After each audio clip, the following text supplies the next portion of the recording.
Morning दोस्तों, आप सभी का हार्दिक स्वागत है आपके अपने यूट्यूब चैनल स्टडी स्मार्ट 2.00 में। सभी को जय श्री कृष्णा, राधे राधे, जय श्री राम। दोस्तों, आज का हमारा टॉपिक है प्रीपोजिशन। वैसे तो प्रीपोजिशन आप बचपन से पढ़ते आ रहे हैं। आज हम प्रीपोजिशन के बारे में विस्तार से चर्चा करेंगे। तो बिना वक्त गंवाए चलते हैं अपनी क्लास की तरफ। आज का हमारा टॉपिक है प्रीपोजिशन यानी संबंध सूचक अव्यय। प्रीपोजिशन वह शब्द होता है जो किसी नाउन या प्रोनाउन का संबंध वाक्य के अन्य शब्दों से दर्शाता है। यानी प्रीपोजिशन कहाँ यूज होता है? ये नाउन या प्रोनाउन से पहले यूज होकर उस वाक्य के अन्य शब्दों से उनका संबंध दर्शाता है। एक एग्जाम्पल देखना, the book is on the table. इसके अंदर ओन प्रीपोजिशन का उपयोग हुआ है, यानी द टेबल के पहले लगा है, यानी नाउन से पहले लगा है। कौन सी प्रीपोजिशन है? ओन। यहाँ ओन दर्शाता है कि बुक का संबंध किससे है? टेबल से है। यानी बुक कहाँ रखी हुई है? टेबल के ऊपर रखी हुई है। तो ऊपर के लिए हमने क्या लगा दिया? ओन लगा दिया। अब हम आगे पढ़ते हैं। अब हम एक एक प्रीपोजिशन के बारे में विस्तार से चर्चा करेंगे। सबसे पहले सबसे इम्पोर्टेंट प्रीपोजिशन का नाम है ओन।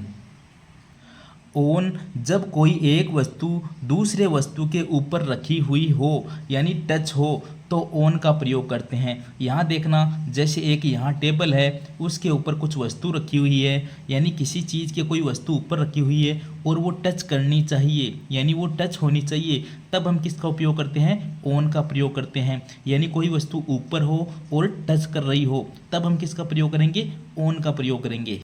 एग्जाम्पल देखना आप, a painting is hanging on the wall. Painting कहाँ लगी हुई है? दीवार के ऊपर। तो पेंटिंग लगी हुई है कहाँ? ऑन द वॉल, यानी दीवार के ऊपर।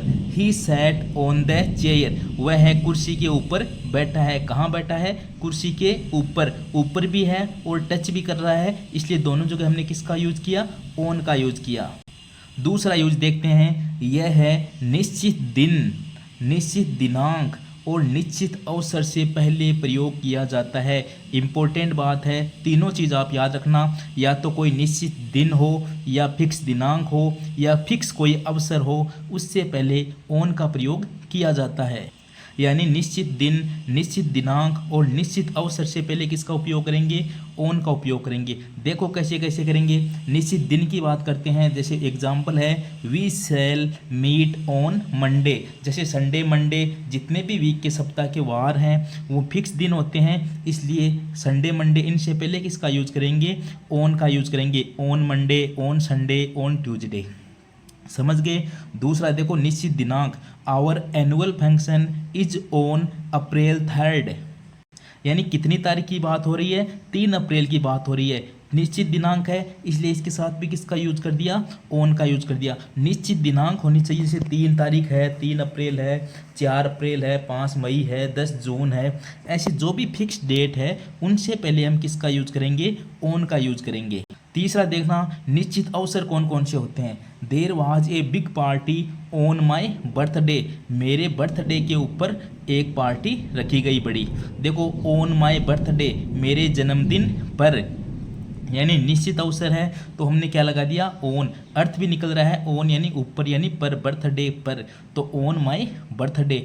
और कौन से निश्चित अवसर हो सकते हैं? जैसे त्योहारों के नाम हो सकते हैं अपने, नेशनल प्रोग्राम, जैसे 26 जनवरी का प्रोग्राम हो सकता है, 15 अगस्त हो सकती है, यानी स्वतंत्र दिवस हो सकता है, गणतंत्र दिवस हो सकता है। इन सब के बारे में हम क्या लगाएंगे? ओन। जैसे ओन रिपब्लिक डे हो सकता है, ओन दिवाली हो सकती है, ओन क्रिसमस डे हो सकता है, ओन माई बर्थडे हो सकता है। आप समझ चुके होंगे, निश्चित दिन, Sunday Monday, on Sunday, on April 3rd और on my birthday, on Christmas Day, on Republic Day निश्चित दिन, दिनांक और निश्चित अवसर से पहले ओन का प्रयोग किया जाता है। अब देखना, कोई वस्तु ऊपर है तो हम किसका यूज कर रहे हैं? ओन का यूज कर रहे हैं। लेकिन कोई वस्तु ऊपर भी है और उसमें गति भी है, यानी ऊपर तो है ही और उसमें गति है या मूवमेंट है, तब हम किसका यूज करेंगे? तब हम ऑन टू का यूज करते हैं। ऑन टू किसका यूज करते हैं? ऑन टू का यूज। यहाँ देखो ऑन दे रखा है ना, ये ऑन टू होता है। दिशा या गति के लिए किसका यूज करते हैं? The cat jumped on to the board, यहाँ ऑन नहीं ऑन टू द बेड होगा। The he threw his bag on the floor, नहीं उसने बैग फेंका फ्लोर पर, के ऊपर फेंका है, उसमें गति है, इसलिए यहाँ किसका यूज़ करेंगे? ऑन टू का ज़्यादा अच्छा लगता है। अगर ऑन टू नहीं है तो ऑन का यूज़ कर देंगे, लेकिन ज़्यादा अच्छा यहाँ कौन सा रहेगा? ऑन टू का यूज रहेगा। आगे हम ऑन टू के बारे में भी चर्चा करेंगे। अभी हम ऑन का बात कर रहे हैं। ऑन किसी वस्तु के ऊपर हो, टच करना चाहिए। निश्चित दिन, निश्चित दिनांक और निश्चित अवसर से पहले ऑन का प्रयोग किया जाता है। आगे चलते हैं। अब ऑन का प्रयोग कुछ मुहावरों में भी होता है, कुछ प्रीपोजिशन इन फ्रेजेज ऑन का प्रयोग कहाँ कहाँ होता है आप एक बार देखना। जैसे ऑन टाइम, ऑन टाइम का अर्थ होता है समय पर। ऑन ड्यूटी यानी ड्यूटी पर। ऑन फायर, ऑन फायर का अर्थ होता है जल रहा है। ऑन द फोन यानी फ़ोन पर कोई बात कर रहा है तो ऑन द फोन लगाते हैं। ऑन फुट, देखो पैदल चलने के लिए किसका यूज़ करते हैं? अगर पैदल चलने की बात हो रही है तो ऑन फुट का यूज करेंगे। और कोई जानबूझकर कुछ किया जा रहा है तो ऑन पर्पज। ऑन पर्पज का अर्थ क्या हो रहा है? जानबूझकर। On the way, on the way का अर्थ होता है रास्ते में। ये फिक्स प्रीपोजिशन है। वैसे मुहावरों में ऑन का प्रयोग इस प्रकार होता है। देखो the house caught fire, house जल रहा है तो किसका यूज करेंगे? On fire. यहाँ क्या आ जाएगा? On fire. एक बार दोबारा देख लो इनको। ऑन टाइम का अर्थ होता है समय पर। ऑन ड्यूटी का अर्थ होता है ड्यूटी पर। ऑन फायर ये इंपॉर्टेंट है, ऑन फायर ये इंपॉर्टेंट है सबसे। ऑन फायर जल रहा है। ऑन फुट यानी पैदल, ये दोनों इंपॉर्टेंट है बहुत ज़्यादा। ऑन फायर तो का अर्थ होता है जल रहा है। ऑन फुट का अर्थ होता है पैदल चलने के अर्थ में ऑन फुट का यूज होता है। ऑन द फोन, फोन पर बात कर रहे हैं तो ऑन द फोन होगा। और जानबूझकर ऑन पर्पस का यूज़ करते हैं। रास्ते में ऑन द वे की बात की जाती है तो एक उदाहरण दिया था, the house catch in fire, तो इसमें आएगा ऑन फायर यानी घर क्या है? जल रहा है या आग की लपटों से घिर गया है। अब देखो और ऑन किसका यूज़ कर सकते हैं? ऑन मंडे, मंडे के पहले किसका यूज़ करते हैं? On Monday. मान लो आपके लिखा हुआ आ गया नेक्स्ट मंडे। अब नेक्स्ट मंडे में आप ऑन का प्रयोग कर भी सकते हो और वैसे नेक्स्ट मंडे के पहले ऑन का प्रयोग नहीं किया जाता। अब देखो नेक्स्ट मंडे बिना ऑन के भी आप लिख सकते हो, बिल्कुल सही है। लेकिन अगर प्रीपोजिशन लगानी ही पड़े आपको, ऑप्शन में चारों में प्रीपोजिशन ही दे रखी हो, तब आप ऑन नेक्स्ट मंडे भी कर सकते हो, वरना नेक्स्ट मंडे के पहले कोई प्रीपोजिशन मत लगाना। लेकिन मंडे के पहले कौन सी प्रीपोजिशन लगती है? On Monday. लेकिन नेक्स्ट मंडे के पहले ऑन लगाना भी कोई ज़्यादा गलत नहीं है, लेकिन नेक्स्ट मंडे के पहले ऑन नहीं लगाते। आगे चलते हैं। ऑन प्रीपोजिशन हम पढ़ चुके हैं। अब हम बात करते हैं सेकंड इम्पोर्टेंट प्रीपोजिशन है इन। आपके ऑन, इन और एट सबसे इम्पोर्टेंट प्रीपोजिशन रहेगी इस एग्ज़ाम में। अब देखो इनका प्रयोग कहाँ करते हैं? इनका प्रयोग तब किया जाता है जब कोई चीज़ किसी वस्तु के अंदर हो। इन यानी क्या होता है? अंदर, यानी जब कोई चीज़ किसी वस्तु के अंदर पहले से ही हो तब किसका यूज़ करते हैं? इनका यूज़ करते हैं। जैसे the keys are in the drawer, चाबी कहाँ है? ड्रॉर के अंदर है, पहले से ही अंदर है तो किसका यूज़ करेंगे? इनका। सेकंड बात इंपॉर्टेंट, इसका प्रयोग किसी बड़े स्थान जैसे कोई देश हो, कोई राज्य हो आदि के लिए किया जाता है। यानी बड़े स्थानों के लिए किसका यूज़ करते हैं? इनका यूज़ करते हैं। आप इसको तो इंडिया से याद रख लेना। She lives in India, India एक बड़ा देश है, यानी इंडिया से देश भी है तो इंडिया से पहले किसका प्रयोग कर रहे हैं? इनका। इंडिया में क्या आ रहा है? इन आ रहा है तो इन इंडिया, तो इंडिया में भी इन आ रहा है तो देश से पहले या बड़े राज्य से पहले या बड़े स्थान से पहले किसका यूज़ करते हैं? इनका यूज़ करते हैं। याद रखना इंपॉर्टेंट बात है, बड़े स्थान से पहले किसका यूज़ करेंगे? इनका यूज़ करेंगे। तीसरा देखो, इनका प्रयोग लंबे समय की अवधि या किसी समय के अंदर होने वाली क्रिया के लिए किया जाता है। यानी इनका प्रयोग एक तो लंबे समय की अवधि या किसी समय के अंदर होने वाली क्रिया के लिए किया जाता है। जैसे माह के लिए किसका यूज करेंगे? इनका। वर्ष के लिए किसका यूज करेंगे? इनका। ऋतु सीजन होती है उनके लिए किसका यूज करेंगे? इनका यानी मंथ, ईयर और सीजन से पहले इनका प्रयोग किया जाता है। इम्पोर्टेंट है, डेट यानी तारीख से पहले तो किसका प्रयोग कर रहे थे, ऑन का प्रयोग कर रहे थे, लेकिन महीने और साल से पहले हम किसका यूज करेंगे, इनका करेंगे। और जो ऋतु होती है सर्दी, गर्मी, वर्षा, उनसे पहले भी हम किसका यूज करेंगे, इनका यूज करेंगे। यानी मंथ, ईयर और सीजन, माह, वर्ष और ऋतु, इन सबसे पहले किसका यूज करेंगे, इनका करेंगे, क्योंकि ये लंबी अवधि होती है। और याद रखना, मंथ, ईयर और सीजन तीनों से पहले इनका प्रयोग, बड़े स्थानों से पहले इनका प्रयोग। आगे चलते हैं, उदाहरण देखते हैं हम। He finished the work in an hour, वह अपना काम 1 घंटे में पूरा कर लेगा। इनका अर्थ क्या होता है, में, है ना।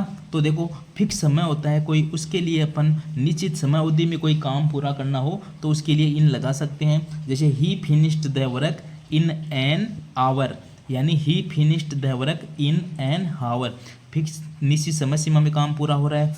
She will come in the morning, ये तो निश्चित समय हो गया। जैसे इन द मॉर्निंग फिक्स है, वैसे भी in the evening, in the morning, in the night, इन सबको याद रखना। In the morning, in the evening, in the night, इन सब में क्या लगता है, इन लगता है। तीसरा देखो, हम साल से पहले, महीने से पहले इन दिसंबर, इन जून, सबसे पहले इन लगाएंगे। इन 2000, जब साल आए 2000, 3000, जो जिसकी भी साल का है, 2001, 2005, इन सबसे पहले इनका प्रयोग करेंगे। और सर्दी, गर्मी, वर्षा, इन सबसे पहले भी इनका। जैसे इन विंटर, तीनों देख लेना, मंथ इन दिसंबर, वर्ष इन 2000, इन सीजन यानी in winter, in the morning, in the evening, in the night, और he finished the work in an hour, यानी निश्चित समय हमने अभी पढ़ा है, निश्चित समय में जो काम पूरा हो रहा है उसके लिए एक समय अवधि दिया हुआ है, तो हम इनका प्रयोग करते हैं। नेक्स्ट इंपॉर्टेंट बात देखो इनकी, इनका प्रयोग यातायात के साधनों के साथ किया जाता है जिनमें हम अंदर बैठते हैं। देखो याद रखना, यातायात के साधनों के साथ इनका प्रयोग किया जाता है, उनके साथ किया जाता है जिनके हम अंदर बैठते हैं। जिनके हम अंदर नहीं बैठते हैं उनके साथ इनका प्रयोग नहीं किया जाता है। देखो जैसे बस, कार, इनके साथ किसका यूज करेंगे, इनका। देखो दे गो इन ए कार, यहाँ ये ए एन द, ये आर्टिकल भी आना जरूरी होता है। तो देखो दे गो इन ए कार, वे किस में जा रहे हैं, कार के अंदर बैठकर जा रहे हैं। तो यातायात के साधन जिनमें हम अंदर बैठते हैं किसका यूज करेंगे, इनका यूज करेंगे। दे गो इन ए कार, ए कार है, ओनली कार नहीं है, ए कार दिया हुआ है, इसलिए किसका यूज कर दिया, इनका।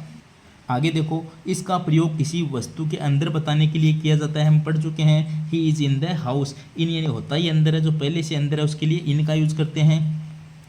अब देखो कुछ फिक्स होती है, वो किस लिए यूज होती है वो आप जरूर देख लो। इन टाइम, इन टाइम का अर्थ होता है सही समय में। इन ट्रबल का अर्थ होता है परेशानी में। इन ए हरी, जल्दी में, हड़बड़ी में। इन द एंड यानी अंत में। इन लव यानी प्रेम में। इन डेंजर यानी खतरे में। यानी में का अर्थ निकल रहा है, जहाँ भी ये आए वहाँ आप इन लगा सकते हो। इन टाइम यानी सही समय में। इन ट्रबल यानी परेशानी में। इन ए हरी यानी जल्दी में, हड़बड़ी में। इन द एंड यानी अंत में। इन लव यानी प्रेम में। इन डेंजर यानी खतरे में। कोई चीज़ पहले से अंदर है उसके लिए इन लगाओ। अगर गति के साथ कोई अंदर आ रहा है तो हम किसका यूज करते हैं, इनटू का यूज करते हैं। आगे चलते हैं, अब आगे देखना, अगर पेन, पेंसिल, ब्रश जैसे शब्दों के पहले ए एन द आर्टिकल आ जाए। देखो पेन, पेंसिल, ब्रश जैसे शब्दों के पहले ए एन द आर्टिकल आ जाए तो आमतौर पर हम विद का प्रयोग करते हैं, क्योंकि तब हमारा फोकस टूल या उपकरण पर होता है, न कि मीडियम यानी माध्यम पर नहीं होता है। याद रखना, जैसे पेन है, पेंसिल है, ब्रश जैसे शब्द होते हैं, इनके पर अगर आर्टिकल आ रहा है तो हम उसके साथ विद का प्रयोग करते हैं, क्योंकि वो तब उपकरण के बारे में बात करते हैं। अब इनका प्रयोग कब करेंगे, देखो इन प्लस मटेरियल, अगर मीडियम किसी चीज़ में लिखा गया यानी किसके माध्यम से लिखा गया, तब अगर मीडियम की बात की जाएगी तब हम किसका यूज करेंगे, इनका। जैसे देखो इन इंक, कोई आर्टिकल नहीं आया। इन पेंसिल यानी स्याही में लिखा गया, पेंसिल में। अब देखो विद का प्रयोग कब करेंगे, जब आर्टिकल आएगा प्लस टूल आएगी, यानी किस औजार के द्वारा लिखा गया। अब उदाहरण से आप देख लो, अगर in ink, in pencil, with a pen, with a pencil. आप तो याद रखो, अगर आर्टिकल आ रहा है तो विद लगाएंगे, अगर आर्टिकल इनके साथ नहीं आ रहा है तो इन लगाएंगे। दो उदाहरण देखना, दोनों से कन्फर्म हो जाएगा। ही रोट इन इंक, वह किससे लिख रहा है, स्याही से लिख रहा है। आर्टिकल नहीं आया, अपन ने किसका यूज कर दिया, इनका। He wrote with a pen, a pen आ गया, आर्टिकल आ गया, तो हम किसका यूज करेंगे, विद का। दोनों इंपॉर्टेंट है, पेन, पेंसिल, ब्रश, इन जैसे शब्दार्थ है ना, उनमें अगर आर्टिकल नहीं आए तो इन का प्रयोग करेंगे, अगर आर्टिकल आ रहा है तो विद का प्रयोग करेंगे। अब इनका प्रयोग हमने पढ़ चुके हैं, ये समरी के द्वारा हम एक बार दोबारा रिवीजन कर लेते हैं। समरी चार्ट में देखना, प्लेस किसी चीज़ के अंदर हो पहले से ही तो इनका यूज़ करते हैं, जैसे इन द बॉक्स हो, इन द सिटी हो, पहले से ही कोई चीज़ अंदर हो। अब टाइम देखो, अगर समय की बात हो तो इन कब यूज करते हैं, जब मंथ की बात हो, जैसे इन दिसंबर, इन जून। साल की बात हो, इन 2000। समय अवधि की बात हो, जैसे इन जून तो हो ही गई, इन 2023 साल हो गई। इन एन आवर आ जाए, इन ए वीक आ जाए, इन 5 मंथ आ जाए। जब भी इन समय अवधि की बात आएगी तब भी हम किसका यूज करेंगे, इनका यूज करेंगे। यानी अब तक जो पढ़ा उसका सार है ये कि in June, in 2023, in an hour, in a week, in 5 month, यानी इन समय से पहले हम इनका यूज करते हैं। सीजन जैसे एंटूमन, एंटूमन होती है शरद ऋतु, स्प्रिंग वसंत, समर गर्मी, विंटर सर्दी, रेनी बरसात। इन सबसे पहले भी किसका यूज करेंगे, सीजन से पहले भी इनका यूज करेंगे। कुछ अस्थायी प्रयोग जैसे इन लव है, इन ट्रेबल है, हम पढ़ चुके हैं। अब आगे चलते हैं। तीसरी इंपॉर्टेंट प्रीपोजिशन है एट। तीनों ही इंपॉर्टेंट है, तीनों ही बहुत बार पूछी जाती है और आपके तो पूछे जाने के पूरे पूरे चांसेस हैं। अब देखो एट का प्रयोग, ये फिक्स टाइम पॉइंट यानी निश्चित समय के साथ में या पर बताने के लिए किया जाता है। एट यानी होता है साथ में या पर, तो फिक्स टाइम पॉइंट निश्चित समय के साथ में या पर बताने के लिए एट का उपयोग किया जाता है। उदाहरण देखना, आप समझ जाओगे। I will reach my office, मैं अपने ऑफिस कब पहुंचूंगा, एट 9 o'clock। फिक्स टाइम दिया हो, देखो एट 9 o'clock या 9 PM AM जो भी दिया हो, अगर फिक्स टाइम दे रखा है तो किसका यूज करेंगे, एट का यूज करेंगे। यानी पूरे दिन के समय का कोई भी फिक्स टाइम दे दिया जाए तब हम किसका यूज करते हैं, एट का। इंपॉर्टेंट है, eight 9 o'clock, eight 9 PM, 9 AM, सबके बारे में फिक्स टाइम की बात हो रही है। फिर देखो, he left the office at noon, किस समय की बात हो रही है, दोपहर की बात हो रही है, तो एट नून फिक्स समय है, तो फिक्स समय के लिए किसका यूज करेंगे, एट नून। अब देखो, he left the office at noon, यानी फिक्स समय की बात है तो एट नून। अब आपके दिमाग में आ रहा होगा, तो पहले हमने लिखा था इन द मॉर्निंग, अगर इनके साथ द लगा हुआ है, जैसे मॉर्निंग के साथ क्या लगा हुआ है, द लगा हुआ है, तो इनका यूज कर दो। इवनिंग के साथ द लगा हुआ है तो आप इनका प्रयोग करो, ये फिक्स है, इन the morning, in the evening, in the night. लेकिन अगर बिना आर्टिकल के आए, जैसे नून फिक्स समय है दोपहर का, तो इसमें हम किसका यूज करेंगे, एट का यूज करेंगे। He left the office at noon. देखो, I sleep at night, night के पहले भी कोई आर्टिकल भी नहीं है वैसे, तो किसका यूज करेंगे, एट का यूज करेंगे। नेक्स्ट देखना, जैसे एट डाउन यानी प्रातःकाल, डस्ट यानी संध्या काल या जो समय होता है, ट्विलाइट भी संध्या काल का ही समय होता है, सनराइज सूर्योदय का समय होता है, मिडनाइट मध्य रात्रि का जो समय होता है, यानी फिक्स समय है ये। इन सबसे नून हो, नाइट हो, इन सबसे पहले किसका यूज करेंगे, एट का यूज करेंगे। और फिक्स टाइम आ जाए 9 o'clock, 9 PM, उससे पहले भी किसका यूज करेंगे, एट का यूज करेंगे। दोनों बात याद रहेगी। नेक्स्ट आगे देखो, एक नोट दिया हुआ है कि परफेक्ट कंटिन्यूअस यानी परफेक्ट कंटिन्यूअस टेंस की अगर बात की जाए तो उसमें फिक्स टाइम के लिए हम किसका यूज करते हैं, सिंस और फॉर का यूज करते हैं। तो उसमें जब फिक्स टाइम की बात आएगी, समय अवधि के लिए तो फॉर का करते हैं, लेकिन फिक्स टाइम के लिए हम सिंस का यूज करते हैं। और फ्यूचर परफेक्ट में हम फिक्स टाइम के साथ बाय का यूज करते हैं। दोनों टेंसों के उदाहरण आप देख लो। पहला देखो, I have been, has been, have been, इनके साथ आई एन जी लगी हुई है, यानी परफेक्ट कंटिन्यूअस है। Had been plus I N G भी आ सकता था, यानी has been, have been plus I N G, यानी कौन सा टेंस है, परफेक्ट कंटिन्यूअस है। तो देखो इसके तो आगे सिंस 9 o'clock दे दिया, तो किसका यूज़ करेंगे, सिंस का यूज़ करेंगे, क्योंकि कौन सा टेंस है, ये है परफेक्ट कंटिन्यूअस टेंस है। तो फिक्स टाइम के लिए हम किसका यूज़ करते हैं, सिंस का करते हैं, और समय अवधि के लिए फॉर का करते हैं। तो ये शैल हैव, देखो शैल हैव फिनिश्ड, ये ओनली फ्यूचर की बात है और टेंस का परफेक्ट की बात नहीं है। ओनली फ्यूचर परफेक्ट में वी शैल हैव फिनिश्ड, यानी शैल हैव प्लस वर्ब की थर्ड फॉर्म। परफेक्ट टेंस है। 9 o'clock टुमोरो, टुमोरो का शब्द आ रहा है यानी फ्यूचर की बात है। वैसे भी शैल का यूज़ हुआ था, तो यहाँ किसका यूज़ करेंगे, बाय का यूज़ करेंगे। सारी चीज़ें आप देख चुको। देखो फिक्स टाइम आए तो एट का यूज़ करना है, at noon, at night, at midnight, इन सब का यूज़ करना है। लेकिन परफेक्ट कंटिन्यूअस टेंस की बात आए तो फिक्स टाइम के लिए सिंस का यूज़ करना है। और फ्यूचर परफेक्ट की बात आए, अगर फिक्स टाइम आए तो उसके आपको बाय का यूज करना है। यानी फ्यूचर परफेक्ट में फिक्स टाइम के लिए बाय का यूज किया जाता है। मैंने तीनों बातों को आपको एक साथ ही बता दिया ताकि आपको आगे कोई कन्फ्यूजन न रहे। आगे देखो, एट का प्रयोग निश्चित स्थान या जगह यानी छोटी जगह के लिए करते हैं। आप तो इतना याद रखो, बड़ी जगह के लिए तो किसका यूज किया था, इन इंडिया, यानी बड़ी जगह के लिए तो इनका, और छोटी जगह के लिए किसका यूज करते हैं अपन, एट का यूज करते हैं। यानी पॉइंट बेस्ड लोकेशन होनी चाहिए, यानी कोई छोटा पॉइंट होना चाहिए लोकेशन या स्थिति का। एग्जाम्पल देखो, Raj works at a pizza shop. Raj कहाँ काम करता है, पिज्ज़ा शॉप में। एक पॉइंट बेस्ड लोकेशन है छोटी सी, तो at a pizza shop. She is at home, वह कहाँ है, घर पर है। सी इज एट होम, छोटी लोकेशन है। The beggar is standing, beggar भिखारी कहाँ खड़ा है, एट द डोर, दरवाजे के ऊपर, दरवाजे पर खड़ा है। दरवाजे के ऊपर थोड़ी खड़ा होता है, दरवाजे पर खड़ा है। तो the beggar is standing at the door. तो छोटी जगह यानी पॉइंट बेस्ड जो लोकेशन होती है उससे पहले हम एट का यूज करते हैं। I am waiting at the bus stop, मैं कहाँ वेट कर रहा हूँ, बस स्टॉप के, बस स्टॉप पर। तो at the bus stop.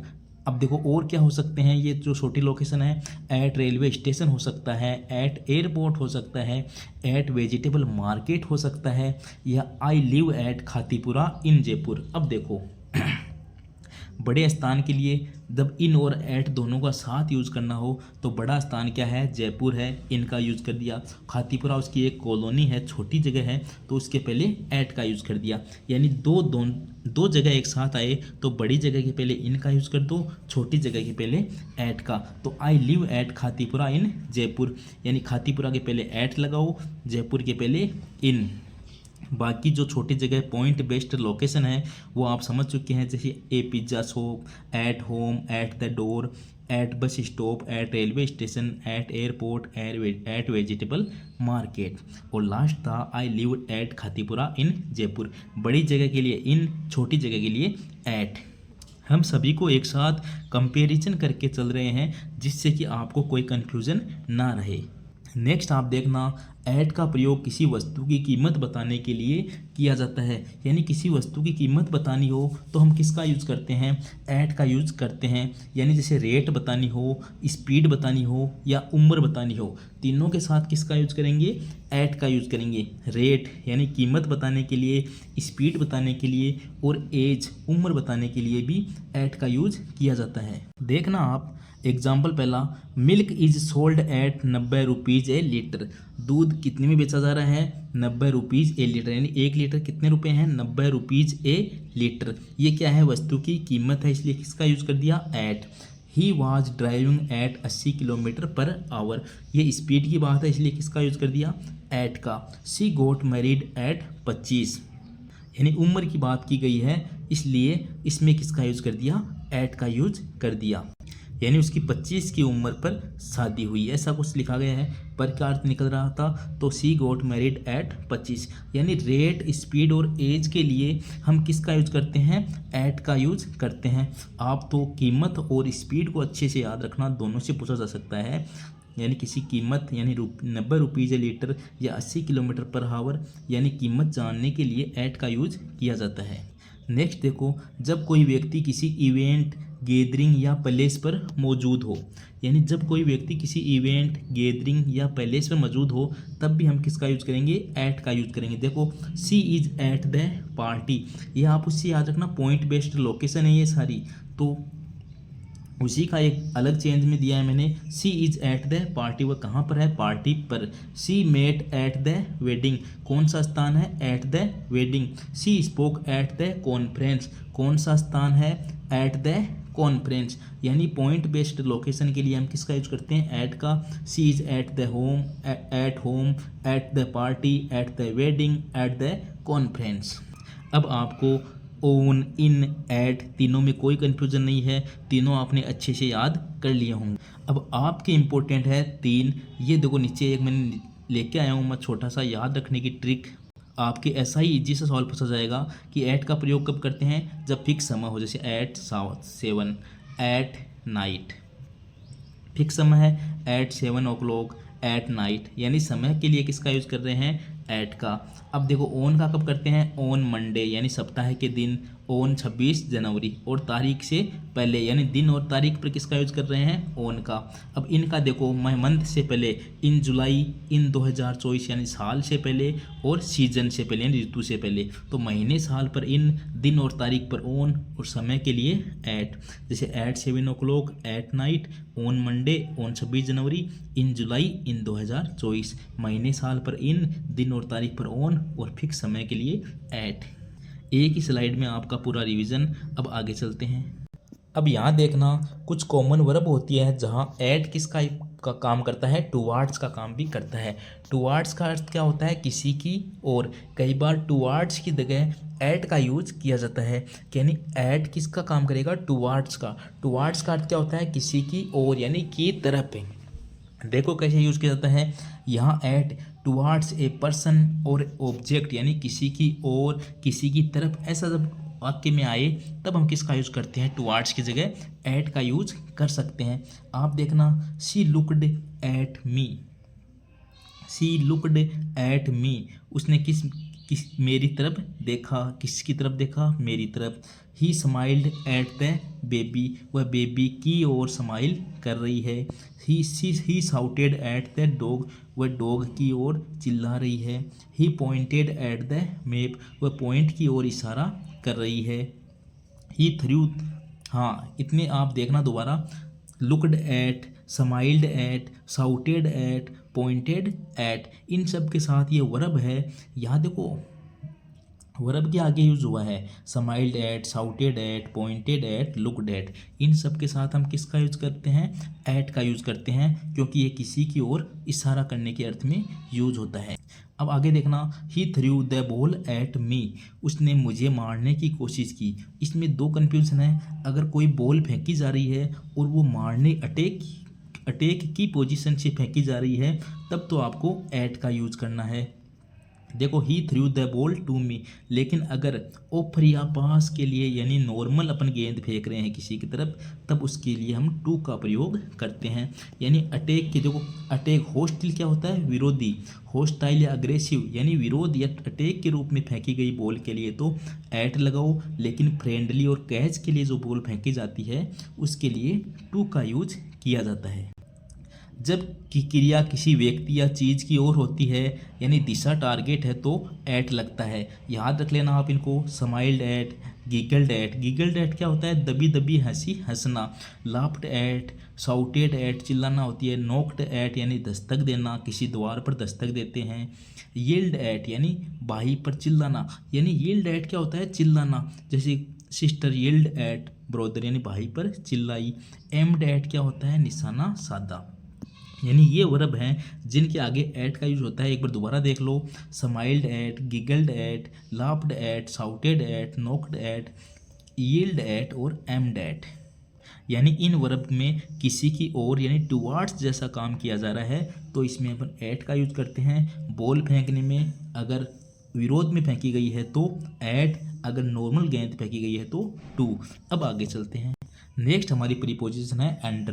Under sub जानते हो, अंडर यानी नीचे, यानी जब कोई वस्तु किसी दूसरी वस्तु के नीचे हो, स्पर्श में नहीं हो या स्पर्श हो भी सकती है, कोई ज़्यादा इंपॉर्टेंट नहीं है, तो अंडर का प्रयोग करते हैं। जैसे the dog is sitting under the table, कुत्ता कहाँ बैठा है, टेबल के नीचे बैठा है, आप सबको पता है। जब कोई व्यक्ति या काम किसी के अधिकार या नियंत्रण में हो, याद रखना, जब कोई व्यक्ति या कोई काम किसी के या तो अधिकार में हो या नियंत्रण में हो तब किसका यूज करते हैं, अंडर का। जैसे उदाहरण देख लो आप, the army works under the government, army किसके अंडर काम करती है, गवर्नमेंट के under. He is under my supervision, वह मेरे सुपरविजन में है। Under my supervision children under 5 are free. 5 साल से जो कम उम्र के बच्चे हैं वो हैं फ्री। तो चिल्ड्रेन अंडर 5 आर फ्री, यानी नीचे कार्ड दे रहा है तो यहाँ भी किसका यूज करते हैं, अंडर का यूज करते हैं। तीनों याद रखना। The army works under the government under my supervision under 5 are free, यानी जब कोई व्यक्ति या काम किसी के अधिकार में हो या नियंत्रण में हो तब किसका यूज करते हैं, अंडर का यूज करते हैं। अंडर देखो एज लिमिट, अंडर का भी यूज करते हैं जब एज की बात हो, लिमिट की बात हो या रेंज के लिए, जब कोई चीज़ सीमा या स्तर से नीचे की बात करें। एज लिमिट या रेंज में हम जब किसी चीज़ या सीमा की स्तर से नीचे की बात करें तो अंडर का यूज करते हैं। नीचे का अर्थ है जैसे the temperature is under 0 degree centigrade, नीचे की बात हो रही है। ही इज अंडर 18 से नीचे की बात हो रही है। एज के लिए अंडर का प्रयोग होता है, जैसे अंडर 18, अंडर 25। आगे देखना, अंडर कंडीशन या सिचुएशन के लिए, कोई कंडीशन है या कोई सिचुएशन है उसके लिए भी अंडर का यूज़ किया जाता है। जैसे the house is under construction, हम ऐसे ही बोलते हैं कि the house is under construction. He is under pressure, वो अंडर प्रेशर है। The matter is under investigation, ये जो मैटर है वो जांच के अधीन है, वही है किसी के अधिकार या नियंत्रण में हो। आपको अंडर की एक बात तो पता है कि कोई वस्तु किसी के नीचे है तो किसका यूज करते हैं, अंडर का। आप तो एक बात याद रख लो, कोई व्यक्ति या काम किसी के अधिकार या नियंत्रण में होता है तब भी हम किसका यूज करते हैं, अंडर का करते हैं। अगर कोई चीज़ नीचे हो, अधीन हो या सीमा से कम है तो किसका यूज करना है, अंडर का। एक ही लाइन है, जब अगर कोई चीज़ नीचे है या अधीन है या सीमा से कम है तो किसका यूज है, अंडर। आगे चलते हैं। नेक्स्ट प्रीपोजिशन है हमारी ओवर। देखो ओवर यानी क्या होता है, जब कोई चीज़ किसी चीज़ के बिल्कुल ठीक ऊपर हो लेकिन टच न करे या उसके ऊपर से गुजर रही हो। ओ यानी ऊपर ही होता है, ओन यानी ऊपर था। ओन तो कब लगा रहे थे, जब कोई वस्तु टच कर रही थी। इसमें देखो जब कोई चीज़ किसी चीज़ के बिल्कुल ठीक ऊपर तो हो लेकिन टच न करे या उसके ऊपर से गुजरने के अर्थ में भी किसका यूज करते हैं, ओवर का यूज करते हैं। उदाहरण देखना समझ आ जाएगा। एग्जाम्पल देखो आप, there is a bridge over the river. Bridge है वो कहाँ है, मान लो यहाँ नदी है तो ऐसे ब्रिज बनाया जाता है। जब ऐसा कोई चिन्ह बने जैसे ब्रिज ऊपर से बनाया गया है तब हम किसका यूज करते हैं, ओवर द रिवर का यूज करते हैं। A plane in flying over the city, plane कहाँ जा रहा है, एक सिटी से जा रहा है, गुजर रहा है। तो plane is flying over the city, यानी ऊपर है, टच भी नहीं कर रहा या उसके ऊपर से गुजर रहा है। यानी तीसरा देखो, the clock is over the door, clock कहाँ है, दरवाजे के ऊपर है, टच नहीं कर रही है। He held an umbrella over her head, उसने अपना अम्ब्रेला पकड़ रखा है कहाँ, सर के ऊपर, यानी सर को टच नहीं कर रहा है तो क्या आ गया, ओवर द हेड। आगे देखो, जैसे रेनबो, जैसे इंद्रधनुष बनती है ऐसे ही बनती है ना, तो इंद्रधनुष के लिए भी क्या लगाएंगे, ओवर। काइट फ्लाइंग, जब पतंग उड़ाने की बात आएगी तब भी ओवर का यूज़ करो। अगर ब्रिज की बात आए तब भी ओवर का यूज़ करो, और एरोप्लेन की बात आए तब भी ओवर का यूज़ करना है। यानी ओवर का यूज करने के लिए आप तो ये 4-5 नाम याद रखो, इन्हीं के अंदर कोई ना कोई आपको उदाहरण पूछा जाता है, हर बार पूछा जाता है। There is a bridge over the river, जब ब्रिज की बात आए रिवर के ऊपर तब हमेशा ओवर का यूज करो। प्लेन की बात आए यानी रेनबो, काइट फ्लाइंग, ब्रिज या एरोप्लेन, इन सब की बात आए तब आप किसका यूज करोगे, ओवर का। एरोप्लेन के रूप में आपको एक बात याद रखनी है, एरोप्लेन हावरिंग मोड में नहीं होना चाहिए। हावरिंग मोड, नो मैंने लिखा है कि एरोप्लेन हावरिंग मोड में नहीं होना चाहिए। हावरिंग मोड कौन सा होता है, मंडराना, यानी कोई हेलीकॉप्टर कोई फंक्शन चल रहा है उसके अंदर जैसे फूल डाले जा रहे हैं तो वो एक ही जगह जैसे हेलीकॉप्टर घूम रहा है तब उसके लिए हम, एक ही जगह घूम रहा है ना कोई, उसके लिए हम ओवर का यूज नहीं करते हैं। याद रखना, एरोप्लेन जैसे सिटी से गुजर रहा था तब हम किसका यूज करेंगे, ओवर का। लेकिन वो हावरिंग मोड में है, वही मंडरा रहा है एक ही जगह, तब हम इसके लिए ओवर का यूज नहीं करेंगे। तो रेनबो, काइट फ्लाइंग, ब्रिज और एरोप्लेन, इन सब के बीच में हम किसका यूज करेंगे, ओवर का। नेक्स्ट आगे देखो, इसका प्रयोग किसी वस्तु जगह के समस्त भाग को दिखाने के लिए किया जाता है। ओवर का प्रयोग किसी वस्तु या जगह के समस्त भाग को दिखाने के लिए किया जाता है। उदाहरण देखना, there is a crowd all over the market, पूरे मार्केट में क्या है, भीड़ है लोगों की। तो पूरे मार्केट को दिखाने के लिए बात की जा रही है। तो किसी वस्तु या जगह के समस्त भाग को दिखाने के लिए ओवर का यूज किया जाता है। तो there is a crowd all over the market. अब देखो मोर देन, इसका प्रयोग से अधिक के अर्थ में भी किया जाता है। यानी ओवर का प्रयोग से अधिक की बात करें यानी मोर देन की बात करें तब भी ओवर का यूज किया जाता है। ओवर यानी ज़्यादा भी तो होता है। तो देखो there are over 22 student in this class, यानी इस स्टूडेंट में 22 स्टूडेंट से भी ज़्यादा स्टूडेंट इस क्लास में हैं। तो there are over 22 student in this class. और देख लो ओवर के बारे में, जब कोई संख्या उम्र दाम आदि से संबंधित ग्रेटर देन हो, यानी ज़्यादा की बात करें तो he is over 18 years old, 18 उम्र से ज़्यादा हो। द बैग कोस्ट ओवर 1000 से ज़्यादा कीमत हो। ओवर 50 स्टूडेंट वार प्रजेंट, यानी 50 स्टूडेंट से ज़्यादा स्टूडेंट प्रजेंट हैं। यानी जब ज़्यादा की बात आएगी तब तो ओवर का यूज करते ही हैं मोर देन के लिए। जब कोई वस्तु या व्यक्ति किसी चीज़ के ऊपर से गुजरता है, ये देखना ये अच्छा है, ये याद रखना ओवर के लिए। ही जंप्ड ओवर द वॉल, उसने जंप कहाँ लगाया, दीवार के ऊपर से, यानी ऐसे जंप लगाया होगा। He the ball flew over the net, ball कहाँ फेंकी जा रही है, नेट के ऊपर से फेंकी जा रही है, यानी वॉलीबॉल से ले लेना आप। तो ऐसी जाती है ना बॉल, तब ऐसे जो भी चीज़ें ऐसा साइन बन रहा है जानने में, तब हम किसका यूज करते हैं, ओवर का यूज करते हैं। He jumped over the wall, the ball flew over the net. आगे देखो, जब कोई चीज़ समय की अवधि के दौरान होती है तो we discuss it over dinner, यानी कोई चीज़ समय की अवधि के दौरान होती है तब भी हम ओवर का यूज करते हैं। देखो we discuss it over dinner, हमने डिनर पर डिस्कस किया था। We stayed there over the weekend, सारे वीकेंड हमने वहीं स्टे किया, यानी उसी अवधि की बात हो रही है तब भी हम ओवर का यूज करते हैं। We discussed it over dinner, we stay there over the weekend. अब देखो ओवर ऊपर और मूवमेंट कवरिंग हो सकता है। अबोव एक होता है अबोव, अबोव क्या होता है, सिर्फ ऊंचाई दिखाने के लिए होता है।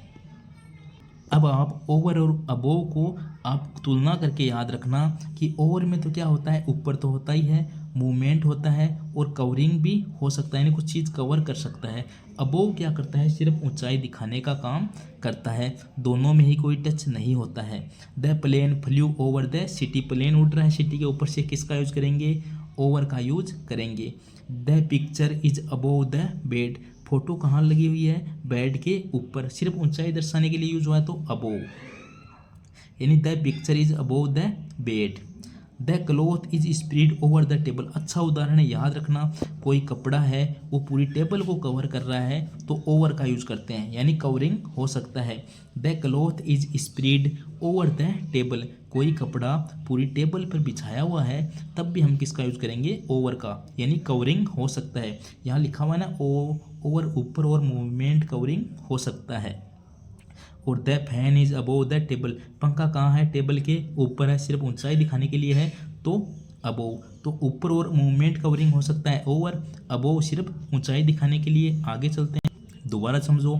ओवर देखो, ओवर कंट्रोल के लिए ओवर आता है, टॉपिक के लिए ओवर आता है और सरफेस के लिए भी ओवर का यूज करते हैं। एक बार देखना आप, टॉपिक कौन सा होता है, the debate is over politics, politics यानी विषय या टॉपिक पर जो डिबेट चल रही थी वो ओवर हो चुकी है, तो the debate is over politics.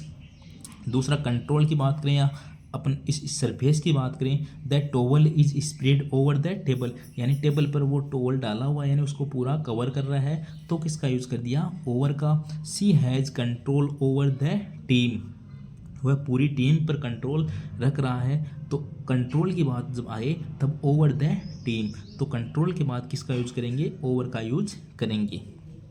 तो इन्हें याद रखना, the debate is over politics, the towel is spread over the table, दूसरा वाला बहुत इंपॉर्टेंट है, she has control over the team. जब हम ओवर का प्रयोग किसी काम के समाप्त होने या पूरा होने के लिए करते हैं, काम के समाप्त होने के लिए मैं ओवर का प्रयोग करते हैं। आप उदाहरण देख लो, the exam is over, the show is over now, it's over, you can go home.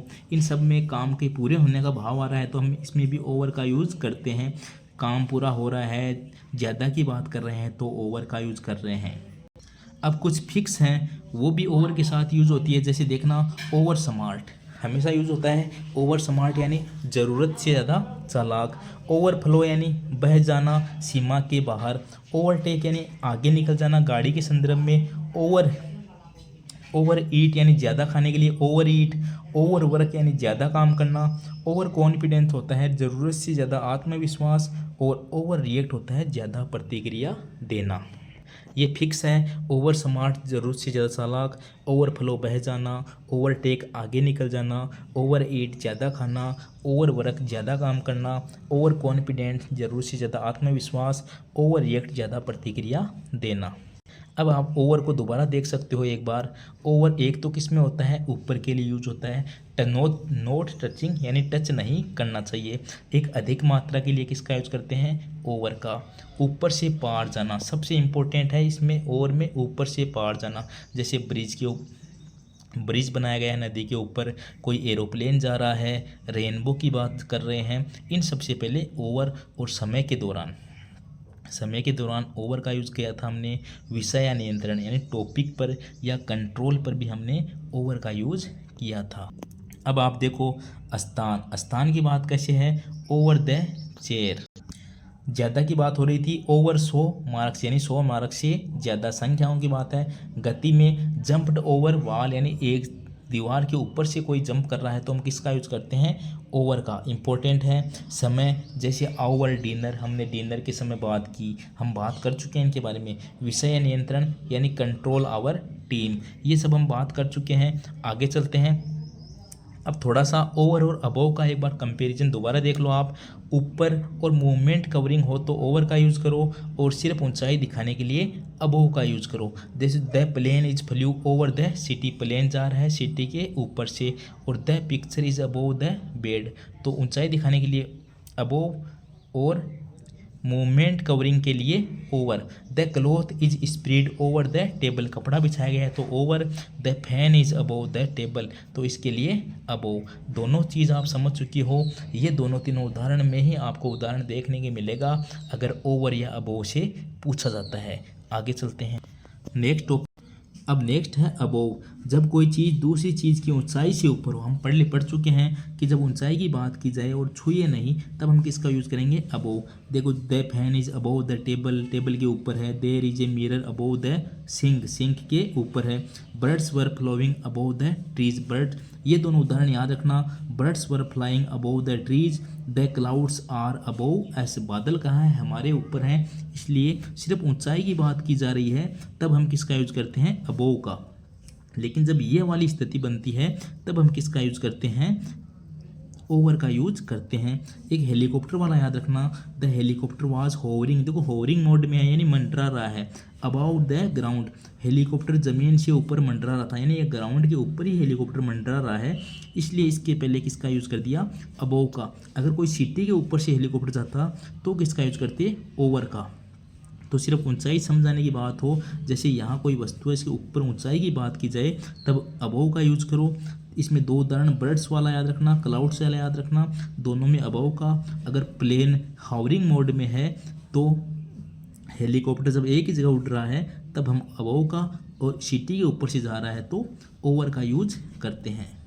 आगे देखो, जब कोई चीज़ किसी संख्या या स्तर या मान से अधिक हो, यानी कोई चीज़ संख्या स्तर या मान से अधिक हो तब भी हम किसका यूज कर सकते हैं, अबोव का यूज कर सकते हैं। जैसे देखना, temperature is above 40 degree centigrade, his marks are above average, he ranks above me.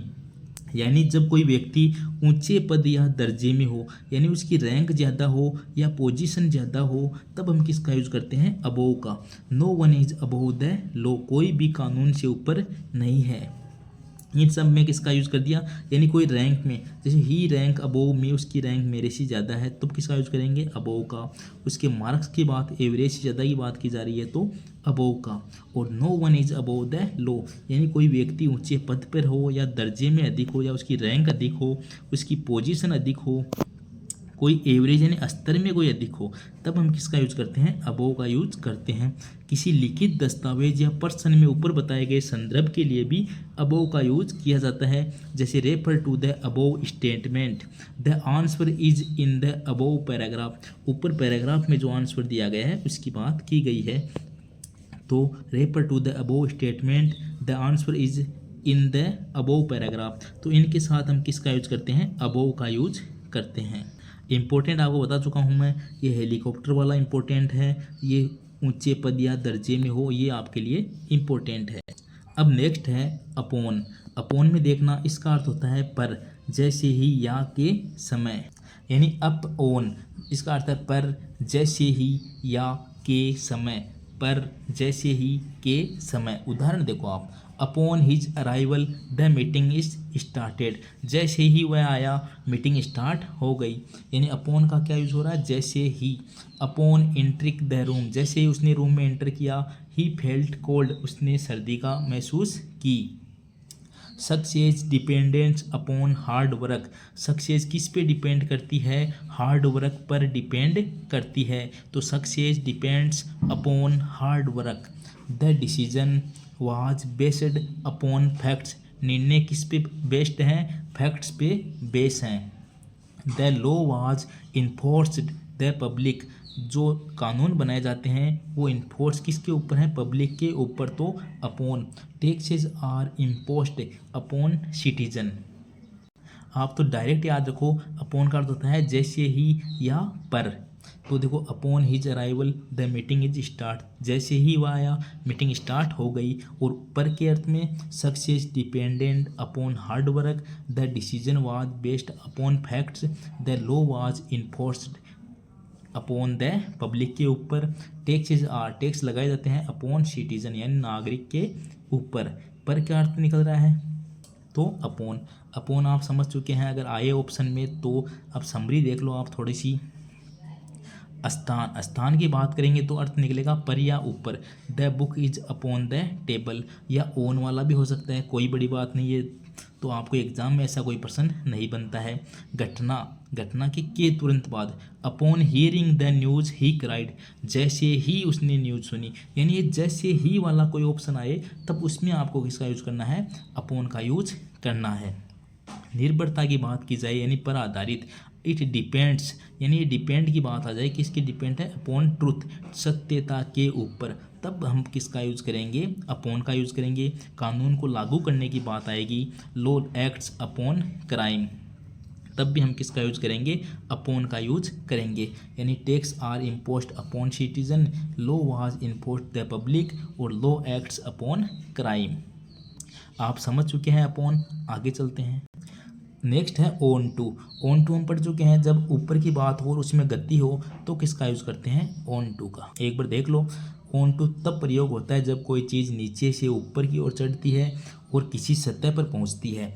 On to का प्रयोग कब करते हैं, जब कोई चीज़ नीचे से ऊपर चढ़ती है और किसी सतह पर पहुंचती है। The cat jumped in on to the bed, यानी the cat jumped on to the bed. Next देखो, the ball rolled on to the road, ball को रोल कहाँ किया गया है, रोड के ऊपर। He transferred the data on to the USB, यानी डाटा को ट्रांसफर कहाँ किया गया है, यूएसबी के अंदर या ऊपर। तो तीनों याद रखना, the cat jumped on to the bed, the ball rolled on to the road, he transferred the data on to the USB. यानी ऊपर कोई चीज़ चढ़ रही है, उसमें सतह पर पहुंच रही है, यानी गति हो रही है, तो ऑन टू। वैसे ऑन टू का प्रयोग बहुत कम पूछा जाता है, लेकिन आपको पता तो होना ही चाहिए। फिर देखो नाइन्थ, एक्रॉस, अच्छा है, इम्पोर्टेंट है। एक्रॉस का मतलब क्या होता है, आर पार या पार करना या विपरीत दिशा में जाना। यानी अक्रॉस का मतलब क्या है, आर पार, पार करना या विपरीत दिशा में जाना। यानी इसमें कोई चौड़ाई को पार कर रहा है, किसको पार करेगा, चौड़ाई को पार करके दूसरी तरफ जाएगा, यानी आर पार जाएगा, या कोई चौड़ाई में किसी को पार करेगा या विपरीत दिशा में चला जाएगा, तब हम किसका यूज करेंगे, अक्रॉस का यूज करेंगे। यानी चौड़ाई के अनुसार ये पार करता है। देखो, सी वॉकड अक्रॉस द ब्रिज, उसने किसको पार किया, ब्रिज को पार किया, यानी उसने चलकर ब्रिज को पार किया। तो ब्रिज को पार करने के अर्थ में किसका यूज कर रहे हैं, अक्रॉस का। The river flows across the village, नदी कहाँ बह रही है, गांव को पार करती हुई बह रही है, गांव को पार कर रही है, यानी पार करने के अर्थ में किसका यूज करेंगे, अक्रॉस का यूज करेंगे। ही रन, वह दौड़ा, अक्रॉस द रोड, वह रोड के दूसरी साइड दौड़ कर गया है, अक्रॉस तब दूसरी वह साइड या विपरीत दिशा में जा रहे हैं तो किसका यूज करेंगे, अक्रॉस का यूज करेंगे, यानी विपरीत दिशा है। He lives across the street, वह उस गली के दूसरी साइड यानी विपरीत दिशा में रह रहा है तो किसका, स्ट्रीट के सामने यानी अक्रॉस द स्ट्रीट, या अक्रॉस द स्ट्रीट यानी उस गली के विपरीत दिशा में।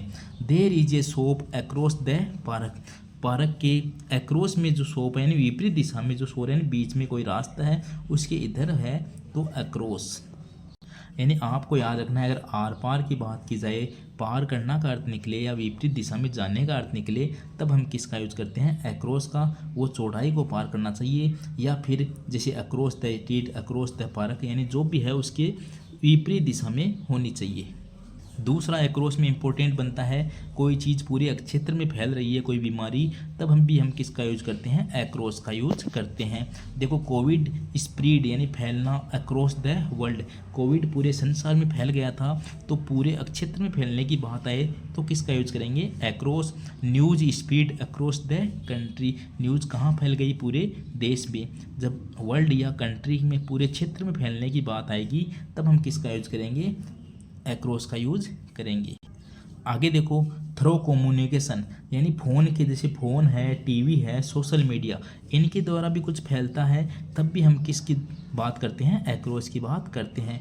यानी कम्युनिकेशन के द्वारा फैलने वाली बातें, जैसे फ़ोन हो गया, टीवी हो गया, सोशल मीडिया हो गया, तब भी हम किसका यूज करेंगे, अक्रॉस का। देखो the show is broadcast, show broadcast हो रहा है अक्रॉस द वर्ल्ड, पूरे संसार के अंदर, यानी सोशल मीडिया कम्युनिकेशन की बात कर रहे हैं तो across the world.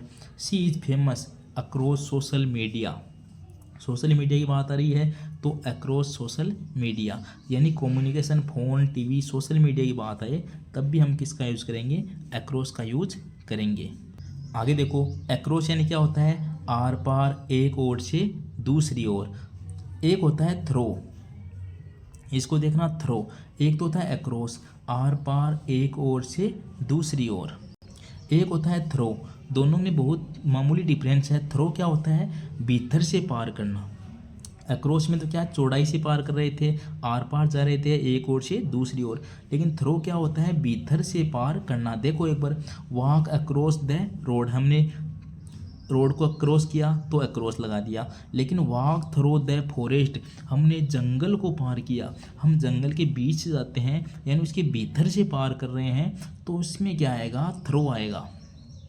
Walk through the forest यानी भीतर से पार करने में किसका यूज करते हैं, थ्रो का यूज करते हैं। देखो there is a bridge across the river, bridge कहाँ है, there is a bridge across the river, यानी कोई नदी के आर पार कोई पुल बनाया गया है तब भी हम उसमें अक्रॉस का यूज कर सकते हैं। अब देखो अक्रॉस किसी जगह की चौड़ाई को पार करने के लिए, एक ओर से दूसरी ओर, यानी नदी को चौड़ाई में पार करके कोई पुल बनाया गया है तो उसमें भी हम अक्रॉस का यूज कर सकते हैं। ऊपर से गुजरना हो, देखो कोई ऊपर से गुजर रहे हैं किसी रिवर के कोई ब्रिज, तब तो हम करेंगे ओवर का यूज। कोई भीतर से जाना हो तो किसका यूज करते हैं, थ्रो का यूज करते हैं। सिर्फ ऊपर के लिए तो ऑन का यूज करो, भीतर से जाना हो तो थ्रो का, और ऊपर से गुजरना हो तो ओवर का। और अक्रॉस में क्या होता है, किसी जगह की चौड़ाई को पार करना, एक ओर से दूसरी ओर जाना। यानी देखो पार करना के लिए across, run across the road, विपरीत दिशा में, हाउसेज अक्रॉस द रिवर, नदी की दूसरी साइड में है विपरीत दिशा में घर, पूरे क्षेत्र में, अक्रॉस द कंट्री, पूरे क्षेत्र में फैलना, मीडिया प्रसारण, अक्रॉस द वर्ल्ड। इन सब के लिए तो हम किसका यूज करते हैं, अक्रॉस का यूज करते हैं। आप समझ चुके होंगे, आगे चलते हैं। अब बात कर लेते हैं थ्रो की। थ्रो का मतलब क्या होता है, भीतर से पार करना, आर पार अंदर से पार करना, यानी आर पार या संपर्क में रहते हुए गुजरना। जैसे the train past through the tunnel, train कहाँ से गुजर रही है, टनल के अंदर से गुजर रही है। जब भीतर से पार कर रही है किसी टनल को तब हम किसका प्रयोग करेंगे, थ्रू का प्रयोग करेंगे। He walked through the forest, वह किससे गुजर रहे हैं, जंगल के भीतर से गुजर रहे हैं तो through. Light passed through the glass, light passed कहाँ से हो रही है, ग्लास में, मान लो लाइट पास हो रही है किसी ग्लास से, तब भी हम किसका यूज करेंगे, थ्रो का यूज करेंगे। अब आगे देखो, प्रक्रिया, जरिया या माध्यम से। कोई प्रक्रिया, जरिया या माध्यम से भी हम किसका, थ्रू का यूज करते हैं। जैसे I came to know through a friend, I came to know through a friend, मुझे दोस्त के जरिए पता चला। He applied through the online portal, उसने ऑनलाइन पोर्टल के जरिए अप्लाई किया। He got selected through illicit manner, उसने इलिसिट मैनर के माध्यम से वह सेलेक्ट हुआ। तो प्रक्रिया की बात की जाए, जरिया बने कोई या माध्यम से की बात हो, तब भी हम थ्रू का उपयोग करते हैं। अब देखो, समय के आर पार या समय के अंदर से।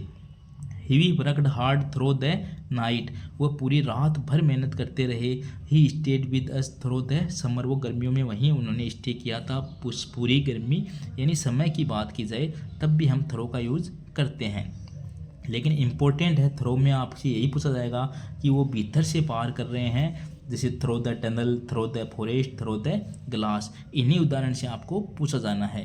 अब देखो, अनुभव से होकर गुजरना, ये भी अच्छी बात है। कोई उन अनुभव से होकर गुजर रहा है या मानसिक प्रक्रिया से गुजर रहा है, यानी भी अंदर से गुजर रहा है।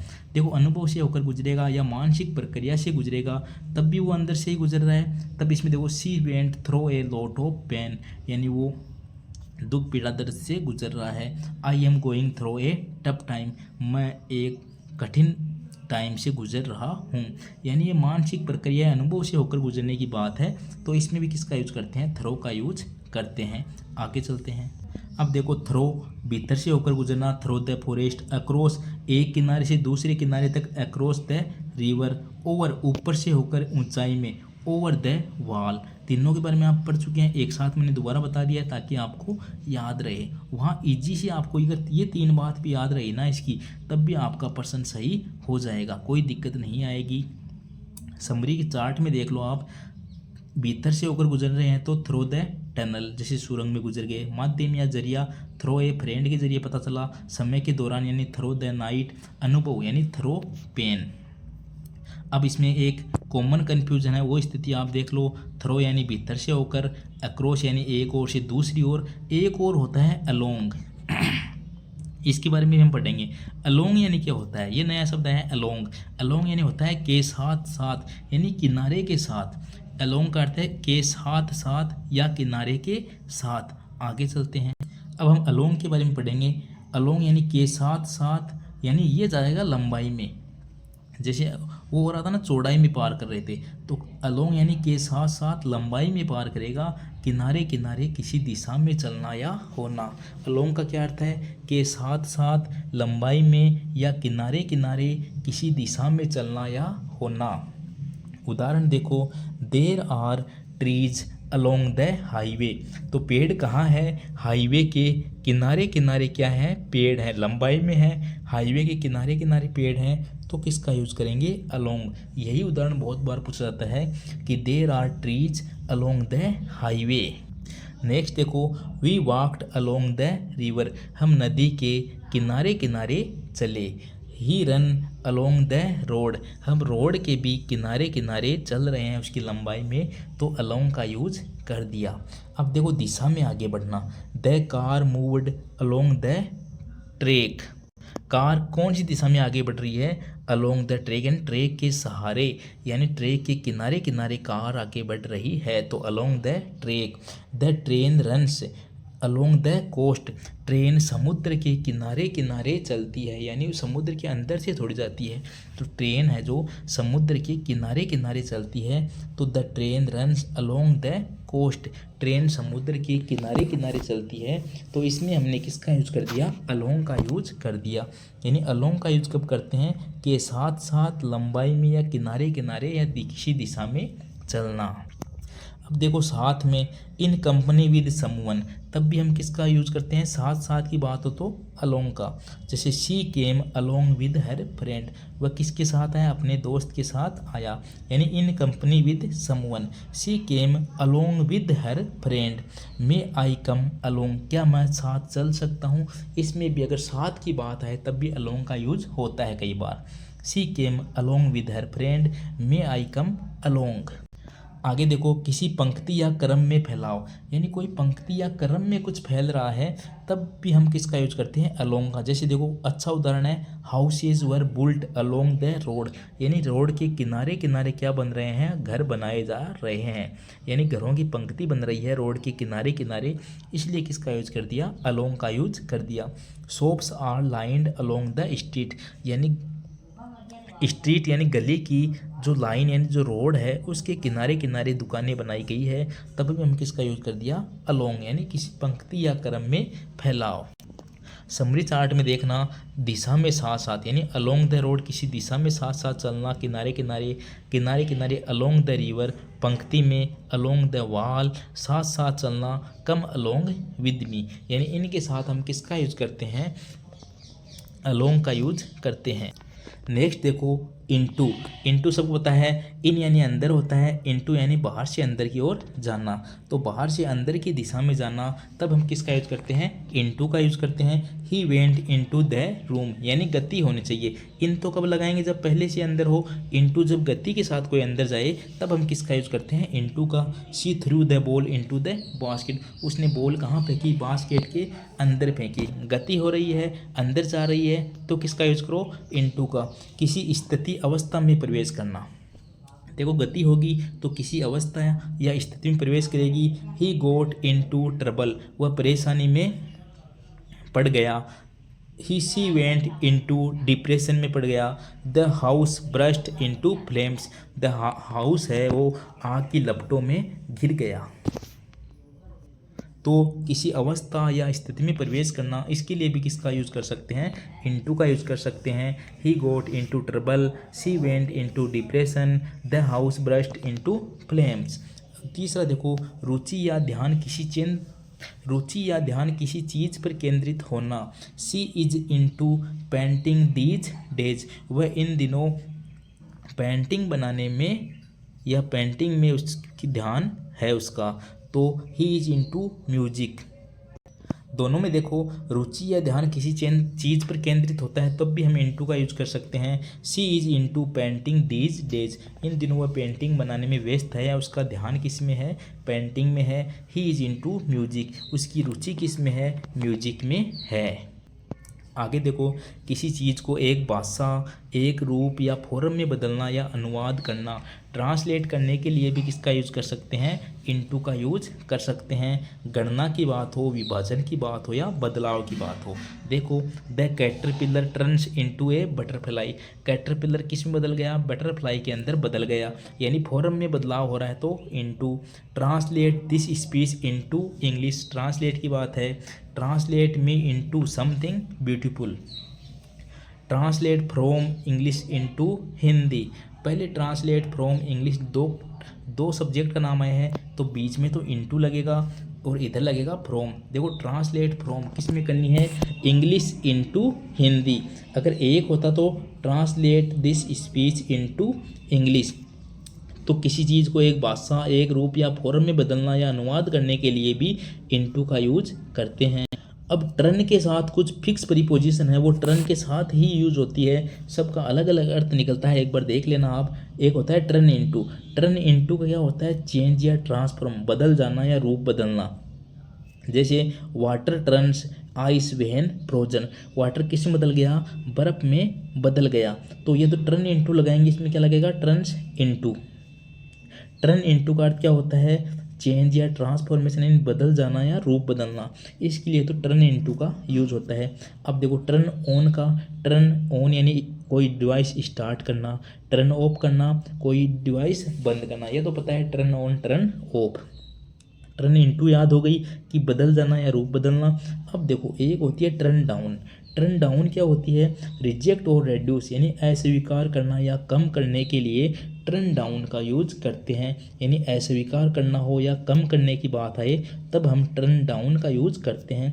देखो, ही टर्न यहाँ डाउन लगा दिया, the job because of low salary, उसने उस जॉब को अस्वीकार कर दिया क्योंकि उसमें सैलरी कम थी।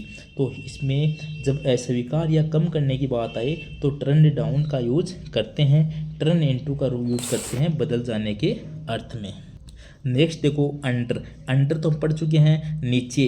नीचे के अर्थ में किसका यूज करते हैं? अंडर का। अंडर यानी नीचे, संपर्क हो भी सकता है और भी नहीं भी, लेकिन वो बिल्कुल नीचे होती है। अब एक होता है बिलो। बिलो यानी भी क्या होता है? नीचे, लेकिन थोड़ा दूरी पर नीचे। अंडर तो क्या होता है? अक्सर स्पर्श में भी या टच भी हो सकता है, लेकिन बिलो क्या होता है? उससे और ज़्यादा नीचे होता है। बिलो यानी देखो कितना होता है? थोड़ी दूरी पर नीचे। अंडर की तुलना में ज़्यादा दूरी पर नीचे। तापमान, स्तर या ऊंचाई के लिए प्रयोग किया जाता है। यानी तापमान की बात हो, स्तर की बात हो या ऊंचाई के लिए बिलो का यूज करते हैं। The temperature is below zero. Temperature कहाँ है? बिलो से भी नीचे आ गया है। His rank is below yours. She shelves are below the mirror. यानी she shelves are below the mirror. तो बिलो का अर्थ होता है तुलना या ऊंचाई में अंतर। तुलना या ऊंचाई में अंतर यानी थोड़ा सा नीचे की बात किए तब हम बिलो का यूज करते हैं। जैसे the temperature is below, temperature की बात करें, स्तर की बात करें, his rank is below yours. यानी बिलो और अंडर सेम सेम जैसे ही हैं। एक और देख लो साथ ही बेनीथ। अब बेनीथ यानी भी नीचे ही होता है। देखो अंडर यानी नीचे, बिलो यानी नीचे और बेनीथ यानी भी नीचे। ये थोड़ा पोइटिक फॉर्मूला अंडर जैसा ही है, लेकिन अधिक लिटरली या भावनात्मक या सम्मान से जुड़ी चीज़ों में यूज होता है। यानी ये भावनात्मक और सम्मान से जुड़ी चीज़ों में यूज होता है नीचे के अर्थ में। It is beneath my dignity. यह है मेरी गरिमा के खिलाफ है। इसमें हम किसका यूज कर सकते हैं? बेनीथ का यूज कर सकते हैं। It is beneath my dignity. यह मेरी गरिमा के खिलाफ है। This valley, the valley lies beneath the mountains. घाटियाँ कहाँ हैं? माउंटेन यानी पहाड़ों से नीचे घाटियाँ हैं। नीचे के अर्थ में तो बेनीथ का यूज कर सकते हैं। यानी भावनात्मक या सम्मान से जुड़ी चीज़ों में जब नीचे की बात करें तब हम किसका यूज करेंगे? बेनीथ का। It is beneath my dignity the valley lies beneath the mountains. आगे देखो बेनीथ। जब कोई वस्तु किसी चीज़ के नीचे छिपी होती है, जैसे beneath the blanket, beneath the stars, beneath the earth. तो देखो उदाहरण देखो, my sister hide my wallet beneath the blanket. मेरी सिस्टर ने वॉलेट कहाँ छुपा दिया? ब्लैंकेट के नीचे। तब भी हम किसका यूज करते हैं? बेनीथ का। जैसे beneath the blanket, beneath the stars, beneath the earth. यानी अंडर, बिलो और बेनीथ सेम से ही हैं, थोड़ा थोड़ा डिफरेंस है, ज़्यादा कोई अर्थ नहीं है। तीनों एक साथ नहीं आएंगे, इसलिए इतनी कोई दिक्कत नहीं है। नेक्स्ट देखो आप, टिल और अनटिल। टिल और अनटिल दोनों का अर्थ होता है जब तक। टिल यानी तक, ये मान सकते हो, टिल यानी तक और अनटिल यानी जब तक। टिल यानी तक, अनटिल यानी जब तक। दोनों एक दूसरे की जगह यूज हो सकते हैं, दोनों सेम ही हैं। आप तो यार वो टिल और अनटिल होते हैं जब तक। देखो wait till I come back. इंतज़ार करो जब तक मैं नहीं आ जाता। I will wait till 5 o'clock। मैं 5 बजे तक तुम्हारा इंतज़ार करूँगा। I wait until 5 o'clock। यह अनौपचारिक है, वो सामान्य है। यानी टिल अनटिल दोनों का एक साथ हम एक ही जगह यूज कर सकते हैं, कोई दिक्कत नहीं है। लेकिन इसका अर्थ निकलना चाहिए जब तक या तक। दोनों अर्थ याद रखना, तक या जब तक। I wait till I come back, जब तक नहीं आता तब तक इंतज़ार। आई वेट टिल 5 o'clock, में 5 बजे तक इंतज़ार। जब तक का जब भी अर्थ निकले तब टिल और अनटिल लगता है। आगे चलते हैं। नेक्स्ट है बिसाइड। इसको आप ध्यान से देखना। बिसाइड, बिसाइड यानी क्या होता है? के पास में, के बगल में, यानी लेफ्ट या राइट। यानी बिसाइड यानी के पास में, या तो लेफ्ट में है या राइट में या बगल में है, यही की बात है। देखो स्थान, पोजीशन या प्लेस बताने के लिए। ही सैड बिसाइड मी, वह मेरे पास में बैठा है यानी बगल में बैठा है। The lamp is beside the bed, lamp कहाँ रखा हुआ है? बेड के पास में रखा हुआ है। यानी या तो लेफ्ट साइड रखा हुआ है या राइट साइड रखा हुआ है, या मैं तुम्हारे लेफ्ट साइड बैठा हूँ या मैं तुम्हारे राइट साइड बैठा हूँ। तो बिसाइड का अर्थ होता है के पास में या बगल में, याद रह जाएगा, कोई दिक्कत नहीं है। अब देखो इसमें एस लगा दो, बिसाइड का हो गया बिसाइड्स। ध्यान से देखना, बिसाइड का क्या हो गया? बिसाइड्स। इसका अर्थ होता है के अलावा, साथ ही, भी। बिसाइड्स का अर्थ है के अलावा, साथ ही और भी। यूज, जब कोई अतिरिक्त चीज़ या व्यक्ति जोड़ा जाए तब हम बिसाइड की बात करते हैं। जब कोई अतिरिक्त चीज़ या व्यक्ति जोड़ा जाए, देखो ये लगभग शुरू में आता है लेकिन बीच में भी ये यूज होता है। बिसाइड इंग्लिश, देखो besides English she speak French, वह इंग्लिश ही के साथ फ्रेंच भी बोलता है। सी स्पीक फ्रेंच यानी बिसाइड के अलावा, फ्रेंच के अलावा इंग्लिश भी बोलता है। Who was there besides you, तुम्हारे अलावा कौन है, इसके में एक के अलावा का भाव निकल रहा है। Beside being a teacher he is also a poet, वह पोइट के साथ एक टीचर भी है या पोइट के अलावा एक टीचर भी है। यानी बिसाइड का अर्थ क्या निकल रहा है, के अलावा, साथ ही भी, के अलावा साथ ही भी। आगे देखो एक है ड्यूरिंग। ड्यूरिंग का आपको पता है, ड्यूरिंग का अर्थ होता है के दौरान, के समय में या के बीच में। ड्यूरिंग यानी के दौरान, के समय में या के बीच में, यानी कोई कार्य किसी निश्चित समय, घटना या अवधि के बीच हुआ हो या अवधि के दौरान हुआ हो। ड्यूरिंग यानी के दौरान।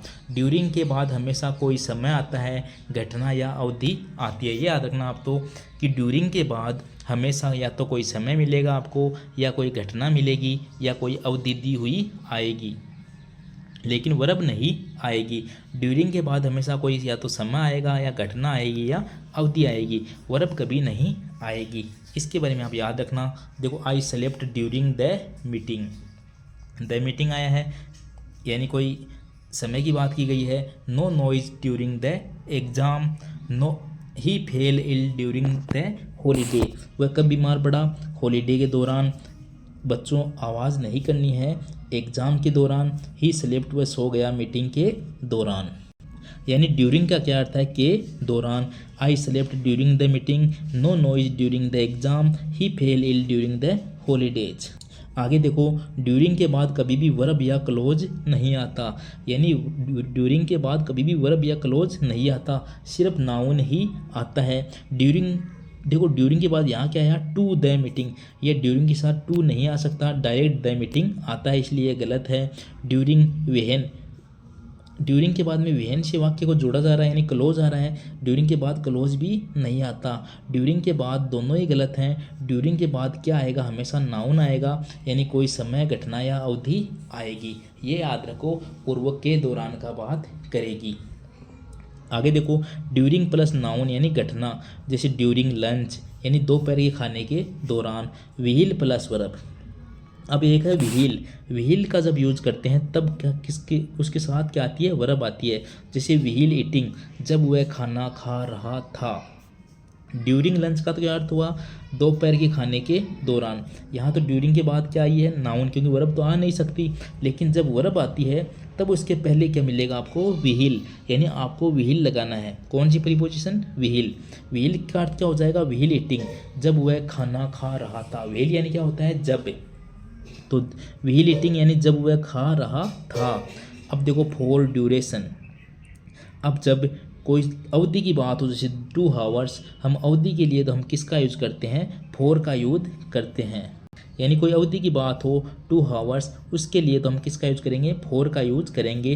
फॉर, सिंस, इनके बारे में हम आगे पढ़ेंगे भी, लेकिन पहले ही हमें पता है फॉर का यूज कहाँ करते हैं, फॉर 2 आवर्स यानी अवधि के लिए करते हैं।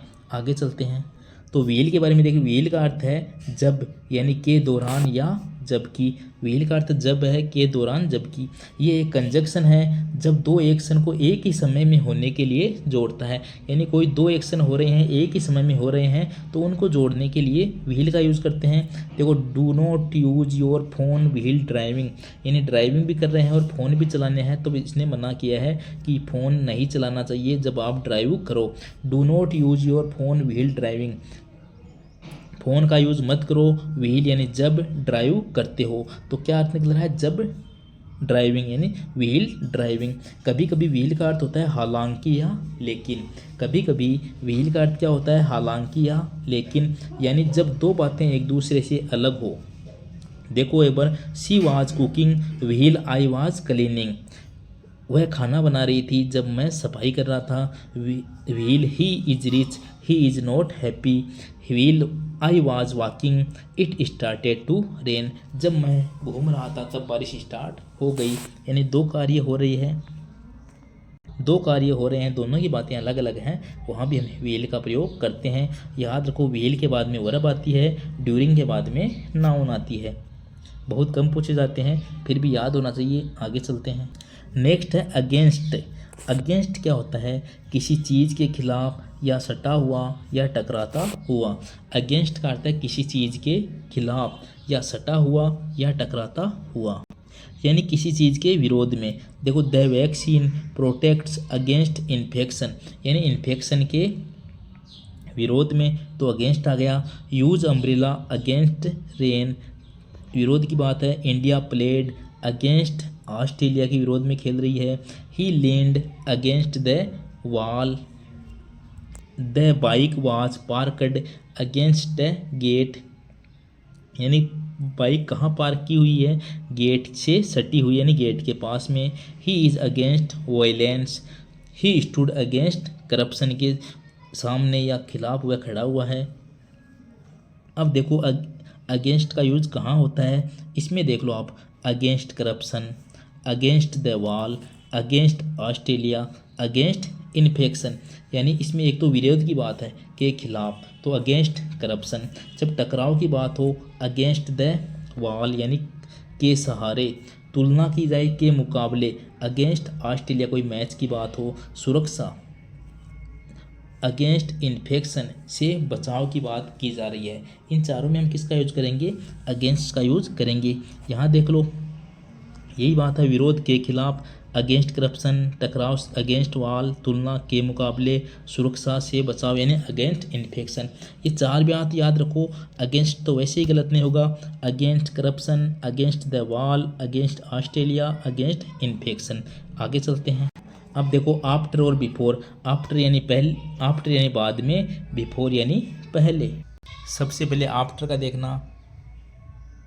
यहाँ देखो, आफ्टर मी यानी मेरे बाद, किसी के पीछे, क्रम या क्रमिक स्थिति में पीछे की जब बात करेंगे तो एक तो अर्थ क्या निकलेगा? आफ्टर यानी बाद में, या किसी के पीछे है, किसी कोई दौड़ रहा है उसके पीछे की बात हो तब भी आफ्टर का यूज करते हैं। दो स्थिति बनती है, दोनों देख लेना। देखो, he is standing after me in the line, क्रम की बात हो रही है, वह कहाँ खड़ा है? After me in the line, या मेरे बाद में खड़ा है, यानी मेरे पीछे खड़ा है वो। तो बाद में क्रम की स्थिति बन रही है, चाहे पीछे की बात करो, दोनों में क्या हो रहा है? आफ्टर का यूज हो रहा है कि मेरी वो लाइन में बाद में खड़ा है, यानी बाद के लिए भी आफ्टर लगा सकते हैं, या पीछे भी खड़ा है, वो बाद में खड़ा है तो पीछे खड़ा है, इसलिए इसके लिए हम आफ्टर का यूज कर सकते हैं। अब बिफोर का यूज देखो। बिफोर यानी मुझसे पहले या मेरे सामने। बिफोर की भी दो कंडीशन बनती है, या तो पहले या मेरे सामने।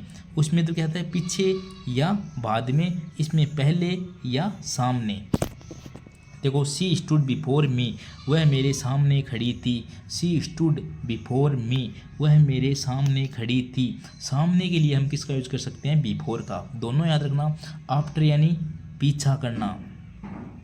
आप देखो, दोनों तीनों उदाहरण याद रखना। The cat is running after the mice, बिल्ली किसका पीछा कर रही है? चूहे का पीछा कर रही है। पीछे करने के लिए हम आफ्टर का यूज करते हैं। देखो, स्टॉप रनिंग आफ्टर मनी, पैसे के पीछे भागना बंद करो, तब भी हमने आफ्टर का यूज किया। The police run after the Deep, police किसके पीछे भाग रही है? चोर के पीछे भाग रही है। वैसे तो आफ्टर यानी बाद में, बिफोर यानी पहले, वो सब तो बहुत ईजी हो जाएंगे अगर पूछेंगे, लेकिन ये उदाहरण पूछे जाते हैं। या तो कोई बिल्ली चूहे के पीछे भाग रही है, या पुलिस चोर के पीछे भाग रही है, या स्टॉप रनिंग आफ्टर मनी, यानी पीछे भागने के अर्थ में आपको हमेशा आफ्टर का यूज करना है। और सामने की जब बात आए तब आपको बिफोर का यूज करना है। दोबारा देखो, आफ्टर बिफोर, उसके बाद में नाउन या प्रोनाउन आएगा, या फिर वर्ब में आईएनजी आपको मिलेगी। या तो नाउन या प्रोनाउन मिलेगा, या फिर वर्ब में आईएनजी देखने को मिलेगी। आफ्टर बिफोर के बाद वर्ब आए तो हमेशा आईएनजी फॉर्म में आता है, न कि सिंपल वर्ब में। जैसे इफोर ईट, ऐसा कभी नहीं आता। ईट किस में आएगा? आईएनजी में आएगा। जैसे बिफोर ईटिंग, यानी आफ्टर और बिफोर के बाद हमेशा नाउन या प्रोनाउन आएगा, लेकिन अगर वर्ब आई तो वर्ब आईएनजी फॉर्म में ही आएगी, वैसे सिंपल फॉर्म में नहीं आएगी। उदाहरण देखना, I went to sleep after dinner, मैं सोने चला गया डिनर के बाद। इसमें तो बाद का अर्थ है, तो आफ्टर यानी बाद में। She entered the room after me, इसमें भी बाद की बात है तो आफ्टर लगा दिया। Wash your hands before eating, खाने से पहले अपने हाथ धोने की बात है तो wash your hands before eating, खाना खाने से पहले अपने हाथ धोने हैं। सी लेफ्ट बिफोर आई अराइव्ड, वह मेरे से पहले चली गई जब मैं पहुंचा। तो पहले की बात है तो बिफोर यानी पहले, बिफोर यानी पहले, आफ्टर यानी बाद में, ये तो आप सबको पता है। लेकिन दो उदाहरण आप याद रखना, एक तो ये बिल्ली पीछे भागनी, पुलिस पीछे भागने के अर्थ में तो हमेशा आफ्टर लगाना है। और कोई सामने खड़ा है, सी स्टूड बिफोर मी, तो सामने खड़े के अर्थ में आपको बिफोर लगाना है। आगे चलते हैं। आगे देखो, कर्म में पीछे, कर्म में पीछे है तो आफ्टर लगा दो। He came after me in the test, वह मेरे बाद में आया यानी मेरे पीछे आया है। कर्म की बात है तो आफ्टर लगाया। जगह में पीछे यानी बिहाइंड। अब देखो, he is sitting behind me, दोनों चीज़ याद रखना। कोई कर्म में पीछे आ रहा है तो क्या लगाएंगे, after. He came after me in the test, वह टेस्ट में या पंक्ति में मेरे पीछे है, तब तो हम आफ्टर लगा रहे हैं। लेकिन कोई जगह में पीछे है, देखो behind, he is sitting behind me, वह मेरे पीछे बैठा है, यानी दो लोग बैठे हैं, पीछे बैठा है कोई उसके, तब बिहाइंड मी यानी कोई जगह में पीछे बैठा है, इसके लिए तो बिहाइंड का यूज़ करते हैं। बिहाइंड यानी होता है पीछे। He is sitting behind me, और क्रम के पीछे की बात की जाए तब हम आफ्टर का यूज करते हैं। बिहाइंड को देखो, बिहाइंड यानी शारीरिक रूप से पीछे। He is standing behind me, वह मेरे पीछे खड़ा है। आफ्टर यानी समय, क्रम, पीछा। She came after me in rank, यानी क्रम की बात हो रही है तो आफ्टर लगा दिया। डॉग रन आफ्टर कैट, देखो बिल्ली के पीछे कुत्ता भाग रहा है, तब भी हमने क्या लगा दिया, आफ्टर लगा दिया। यानी कोई पीछे भाग रहा है उसके लिए तो आफ्टर लगा दो। प्लस कोई क्रम की बात हो तब भी पीछे की बात हो तो आफ्टर लगा दो, लेकिन शारीरिक रूप से पीछे की बात हो तो बिहाइंड लगा दो। सामने की बात हो तो बिफोर लगा दो। पहले की बात हो तो बिफोर लगा दो। आगे देखो, बिहाइंड का अर्थ होता है कहाँ स्थित है, और स्थिर है यानी पीछे बैठा है वो स्थिर है। आफ्टर यानी कब हुआ, किसके पीछे चला, गतिशील या कर्मिक है। हो गया आफ्टर और बिफोर। अब देखो, in front of, next preposition है अपनी इन फ्रंट ऑफ। यहाँ देख लो आप, इन फ्रंट ऑफ और अपोजिट टू, दो प्रीपोजिशन एक साथ है। इन फ्रंट ऑफ यानी एक चीज़ के सामने, यानी एक दिशा में या पास। इन फ्रंट ऑफ यानी के सामने, इन फ्रंट ऑफ करता है के सामने। अपोजिट टू यानी आमने सामने, आमने की दिशा में। यानी देखो दोनों सेम है। अपोजिट टू तो क्या है, आमने सामने, और इन फ्रंट ऑफ है सामने। उदाहरण से समझ आएगा। इन फ्रंट ऑफ एक चीज़ के सामने, एक ही दिशा में, पास। अपोजिट टू क्या होता है, आमने सामने। अपोजिट में क्या होता है, बीच में रास्ता या गैप होता है, ये याद रखना। अपोजिट टू में क्या होता है, बीच में रास्ता, आमने सामने होते हैं और बीच में कोई रास्ता होता है। देखो, ही सैट अपोजिट मी, वह मेरे सामने बैठा है, यानी वह हम दोनों आमने सामने बैठे हैं। ही सैट अपोजिट मी, तो अपोजिट का यूज हो गया। द बैंक, इसमें देखो, the bank is opposite to the post office, ये उदाहरण याद रखना। एक उदाहरण से आपका पूरा टॉपिक ये क्लियर हो जाएगा।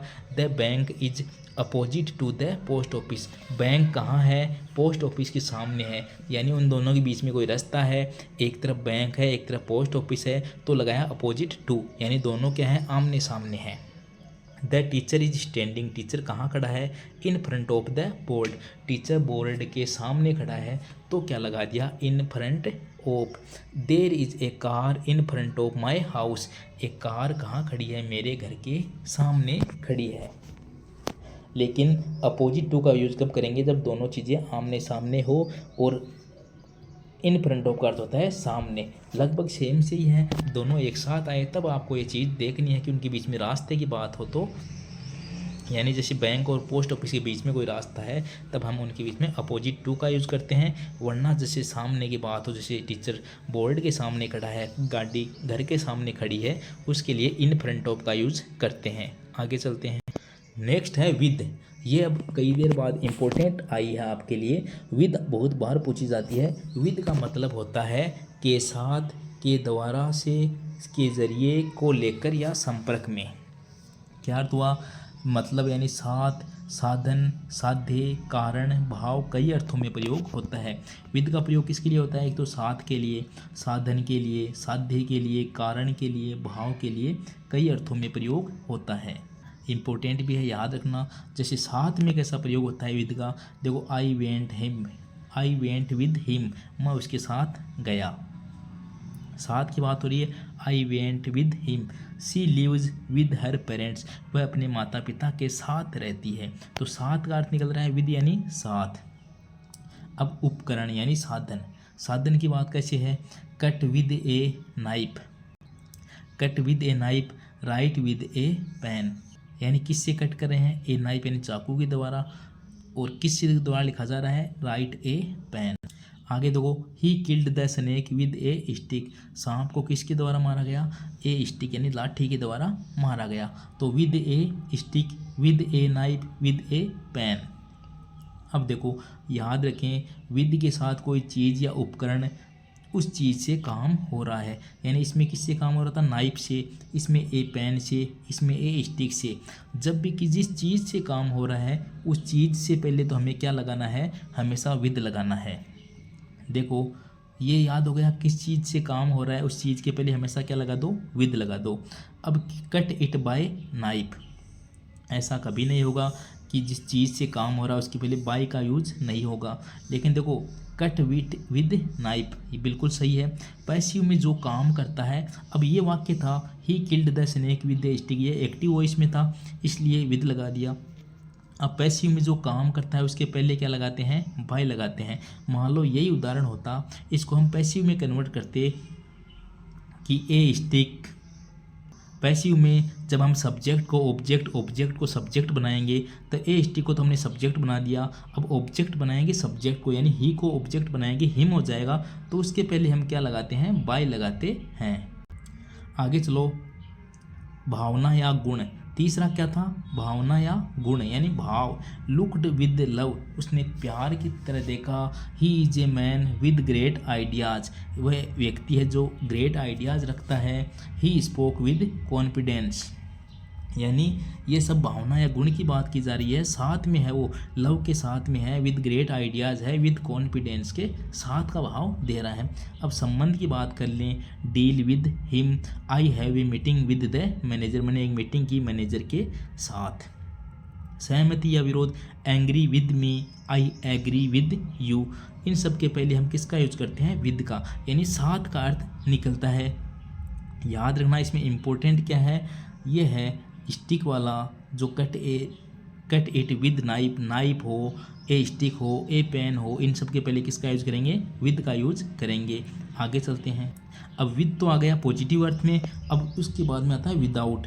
विद यानी साथ, विदाउट यानी के बिना, यानी नेगेटिव सेंस देता है, अनुपस्थिति बताता है। जैसे he went out without his phone, he went out without his phone, वह फ़ोन के बिना ही चला गया। विद इन, देखो विद हो गया साथ, विदाउट यानी के बिना, विद इन का अर्थ क्या होता है, के अंदर, समय सीमा या जगह के अंदर। I will come within 10 minute, मैं 10 मिनट के अंदर आ रहा हूँ। I will come within 10 minute. तो विद इन का अर्थ क्या होता है, के अंदर। Stay within the limit, तुम अपनी लिमिट में अंदर रहो। We reached the station within time, हम कुछ ही अक्षरों में स्टेशन पहुंच रहे हैं। तो विद यानी क्या होता है, के अंदर। विदाउट यानी क्या होता है, के बिना, अनुपस्थिति बताता है। देखो without plus noun pronoun plus ING, वस्तु के बिना, यानी without money, without him, without saying a word, without fear, without love. यानी विद का तो पॉजिटिव अर्थ दे रहा था, विदाउट क्या दे रहा है, नेगेटिव अर्थ है, यानी मनी के बिना, उसके बिना, वर्ड के बिना, डर के बिना, लव के बिना। तो without money, without him, without saying a word, without fear, without love. और विद इन देखो टाइम लिमिट एरिया डिस्टेंस बताता है, विद इन 2 आवर्स में आ रहा है, विद इन द लो यानी सेवा नियमों के अंतर्गत, with in the box, with in your limits, तुम्हारी सीमा के अंदर। तो तीनों समझ गए, विद यानी साथ, विदाउट यानी के बिना, विद इन यानी के अंदर। अब बाय प्रीपोजिशन होती है, एक बाय कहाँ लगाएं, बाय तब लगाएं जब काम किसके द्वारा हुआ है। तो मैड बाय मोहन, यानी पैसिव वॉइस में काम किसके द्वारा हुआ, मैड बाय मोहन, तब बाय लगाओ। कोई चीज़ पास हो, सिट बाय द डोर, कोई चीज़ पास में हो तब भी हम बाय का यूज़ कर सकते हैं, सिट बाय द डोर। कोई काम समय से पहले तक करना हो तो हम कर सकते हैं रीच बाय 5 PM, यानी 5 बजे तक, यानी टिल के अर्थ में कर सकते हैं, टिल लगा सकते थे लेकिन उसकी जगह हम बाय भी लगा सकते हैं। कोई काम समय से पहले तक करना हो तो रीच बाय 5 PM। कोई साधन या माध्यम की बात हो, ट्रेवल बाय ट्रेन। किससे ट्रेवल कर रहा है? ट्रेन से। बाय द रेलवे क्लॉक, यानी कोई समय पूछ रहा है। Bye my clock, by your watch. ये देखो, by the railway clock, bye my clock, by your watch. तुम्हारी घड़ी में, मेरी घड़ी में, रेलवे घड़ी में कितना समय हुआ, ये कोई पूछे तब भी हम बाय लगाते हैं। अब देखो, travel by train. He went with car, ये गलत है क्योंकि ही वेंट बाय कार। अब देखो, he went by car, transport के लिए बाय का यूज करते हैं। अभी आपको ये कन्फर्म करेंगे, इसको अच्छे से याद रखना। आप याद रखें, ट्रांसपोर्ट के साथ बाय लगाते हैं, बाय बस, by train, by car, by air. लेकिन हमने थोड़ी देर पहले और कुछ पढ़ा था कि जब आर्टिकल आए, A N the plus noun आए, यानी किसी चीज़ के अंदर भीतर होने को दर्शाता है, तब हम क्या लगाते हैं? इन लगाते हैं। He was sleeping in the train, यानी जब इन ट्रेन के इनके पहले आर्टिकल आ जाए तब हम क्या लगाएंगे? इन का यूज करेंगे। और आर्टिकल नहीं आ रहा तो मान लो ट्रांसपोर्ट है, तब हम उसमें बाय का यूज करेंगे। कम्युनिकेशन के साथ वही है, सेम इन वाला। By phone, by letter, by mail. I sent the message by email, मैंने किसके द्वारा भेजा? बाय ईमेल के द्वारा मैसेज भेजा। तो कम्युनिकेशन के साथ by phone, by letter, by mail.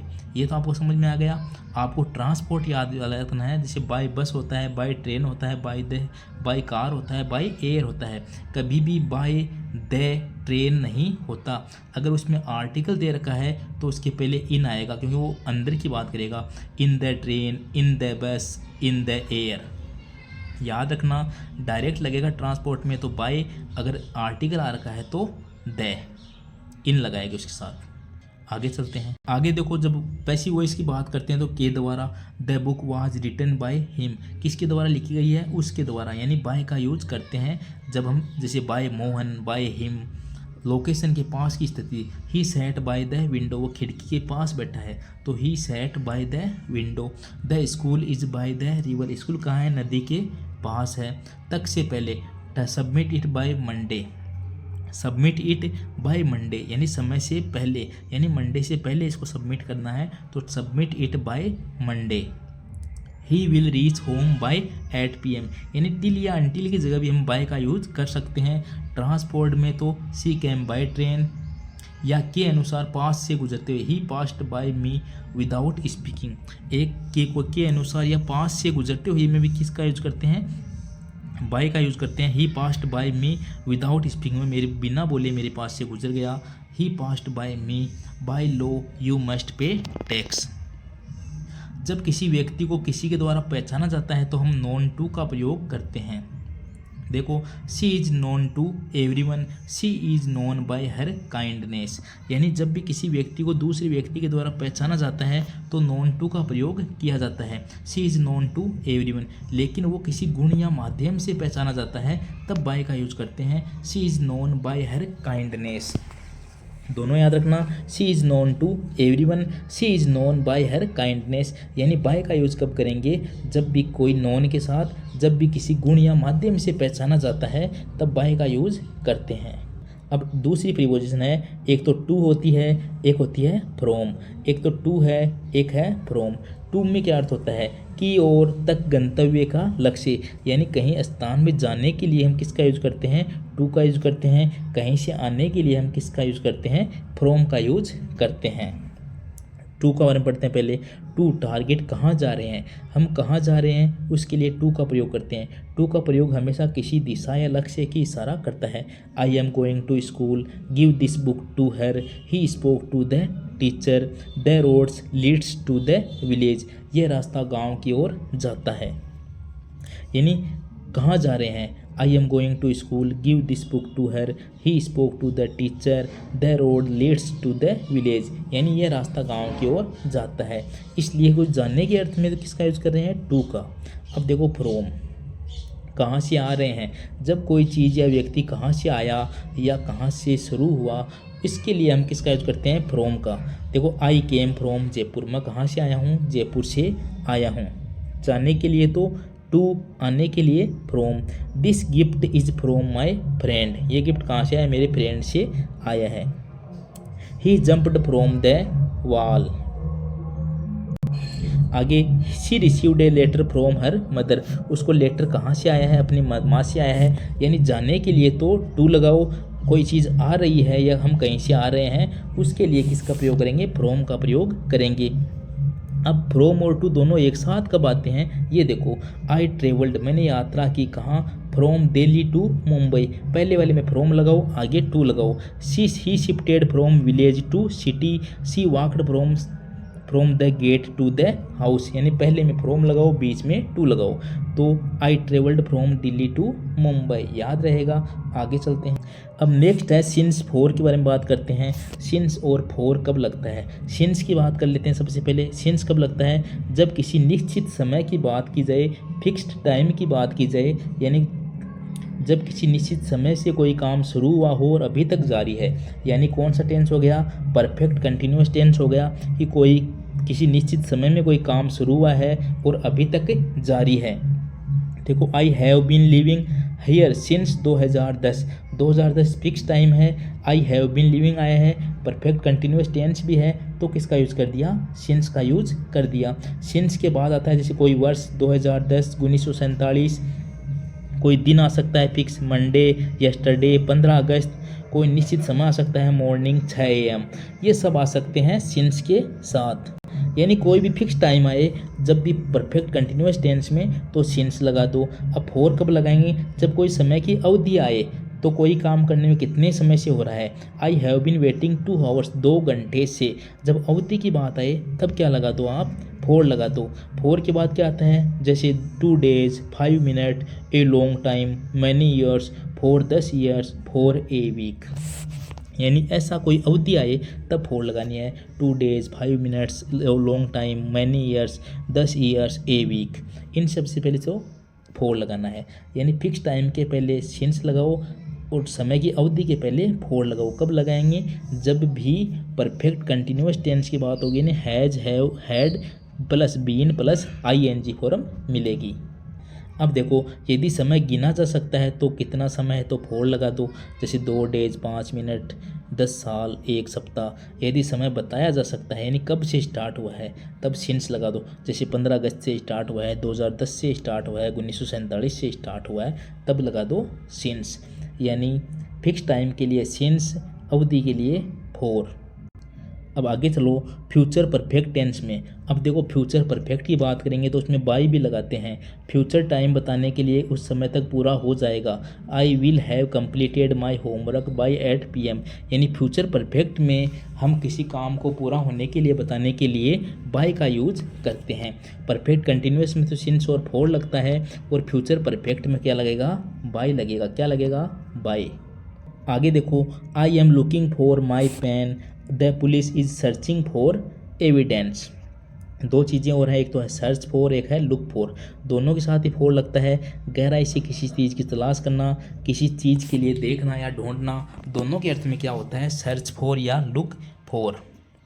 जब भी किसी चीज़ की तलाश की जाती है, किसी चीज़ को ढूंढा जाता है, तब क्या लगाते हैं, सर्च फॉर या लुक फॉर।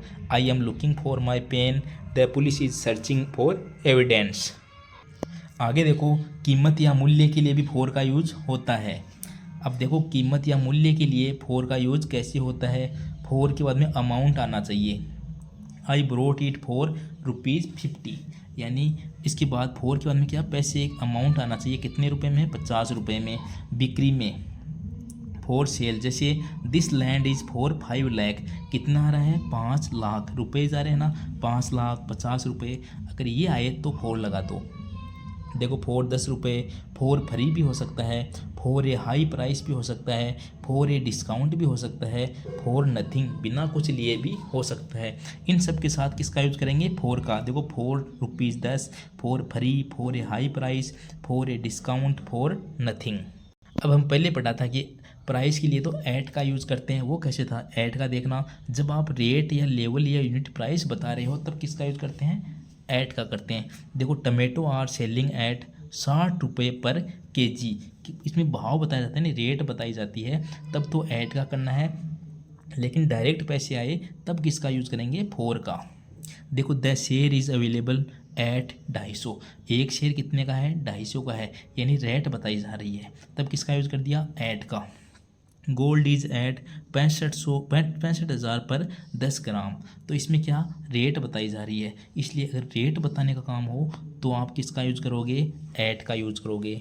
लेकिन हम पैसे देकर कुछ खरीद रहे हैं तब हम किसका यूज़ करेंगे, फोर का यूज़ करेंगे। फोर देखो कुल कीमत बताने के लिए, आई गोट दिस फॉर 200 रुपये, है ना। तो फुल कीमत बताने के लिए तो किसका यूज़ करेंगे, फोर का। और यूनिट रेट बताने, दिस इज सोल्ड एट 50 रुपये पर केजी, लेकिन उसकी रेट बताने के लिए ऐट का यूज़ करेंगे, पूरी कीमत बताने के लिए फोर का यूज़ करेंगे। आगे चलते हैं। अब एक होता है ओप। ओप आप जानते हो, ओप का अर्थ है से दूर, अलग, नीचे हटाने, गिराने या दूर होने के लिए यूज किया जाता है। ओप यानी से दूर, अलग, नीचे हटाने, गिराने या दूर होने के लिए यूज किया जाता है। ओप का मतलब होता है किसी सतह, स्थिति या स्थिति से अलग होना या हटना। ओप का क्या मतलब है, किसी सतह, स्थिति या स्थिति से अलग होना या हटना। ही फेल ऑफ द लेडर, यानी वह सीढ़ी से गिर गया। तो फेल ऑफ यानी सीढ़ी से गिर रहा है तो किसका उपयोग करेंगे, fell off. Get off the table, वह मेज से, गेट ऑफ द टेबल ऐसे बोलते हैं ना, मेज से नीचे उतरो। आई टुक ऑफ माई शूज, मैंने अपने जूते उतारे। तो देखो ओप का यूज़ कहाँ होता है, एक साथ होगा, याद रख लेना, fell off, get off, took off, तीनों को याद रखना, ऐसे याद रह जाएंगे। इन्हीं तीन में लगभग ज़्यादा होता है, fell off, get off, took off. अब एक दूसरा ओप होता है, ये है ओप। ओप का अर्थ होता है का, की, के संबंध दिखाने के लिए, यानी संबंध बताने के लिए किसका यूज करते हैं, ओप का। कौन सा ओप, जिसमें एक एफ आता है। ओप का हमेशा संबंध हिस्सा या स्वामित्व या गुण दिखाता है। The door of the house is broken, कौन सा दरवाज़ा टूट गया, ऑफ द हाउस इज ब्रेकन, इस घर का जो दरवाज़ा है वो टूट गया है। The colour of the sky, किसका कलर की बात हो रही है, स्काई कलर की। The chair is made of would, ये देखो इंपॉर्टेंट बन रहा है, the chair is made of would. Chair किसकी बनी हुई है, लकड़ी की बनी हुई है, इसलिए चेयर बनी हुई है किसकी, लकड़ी की।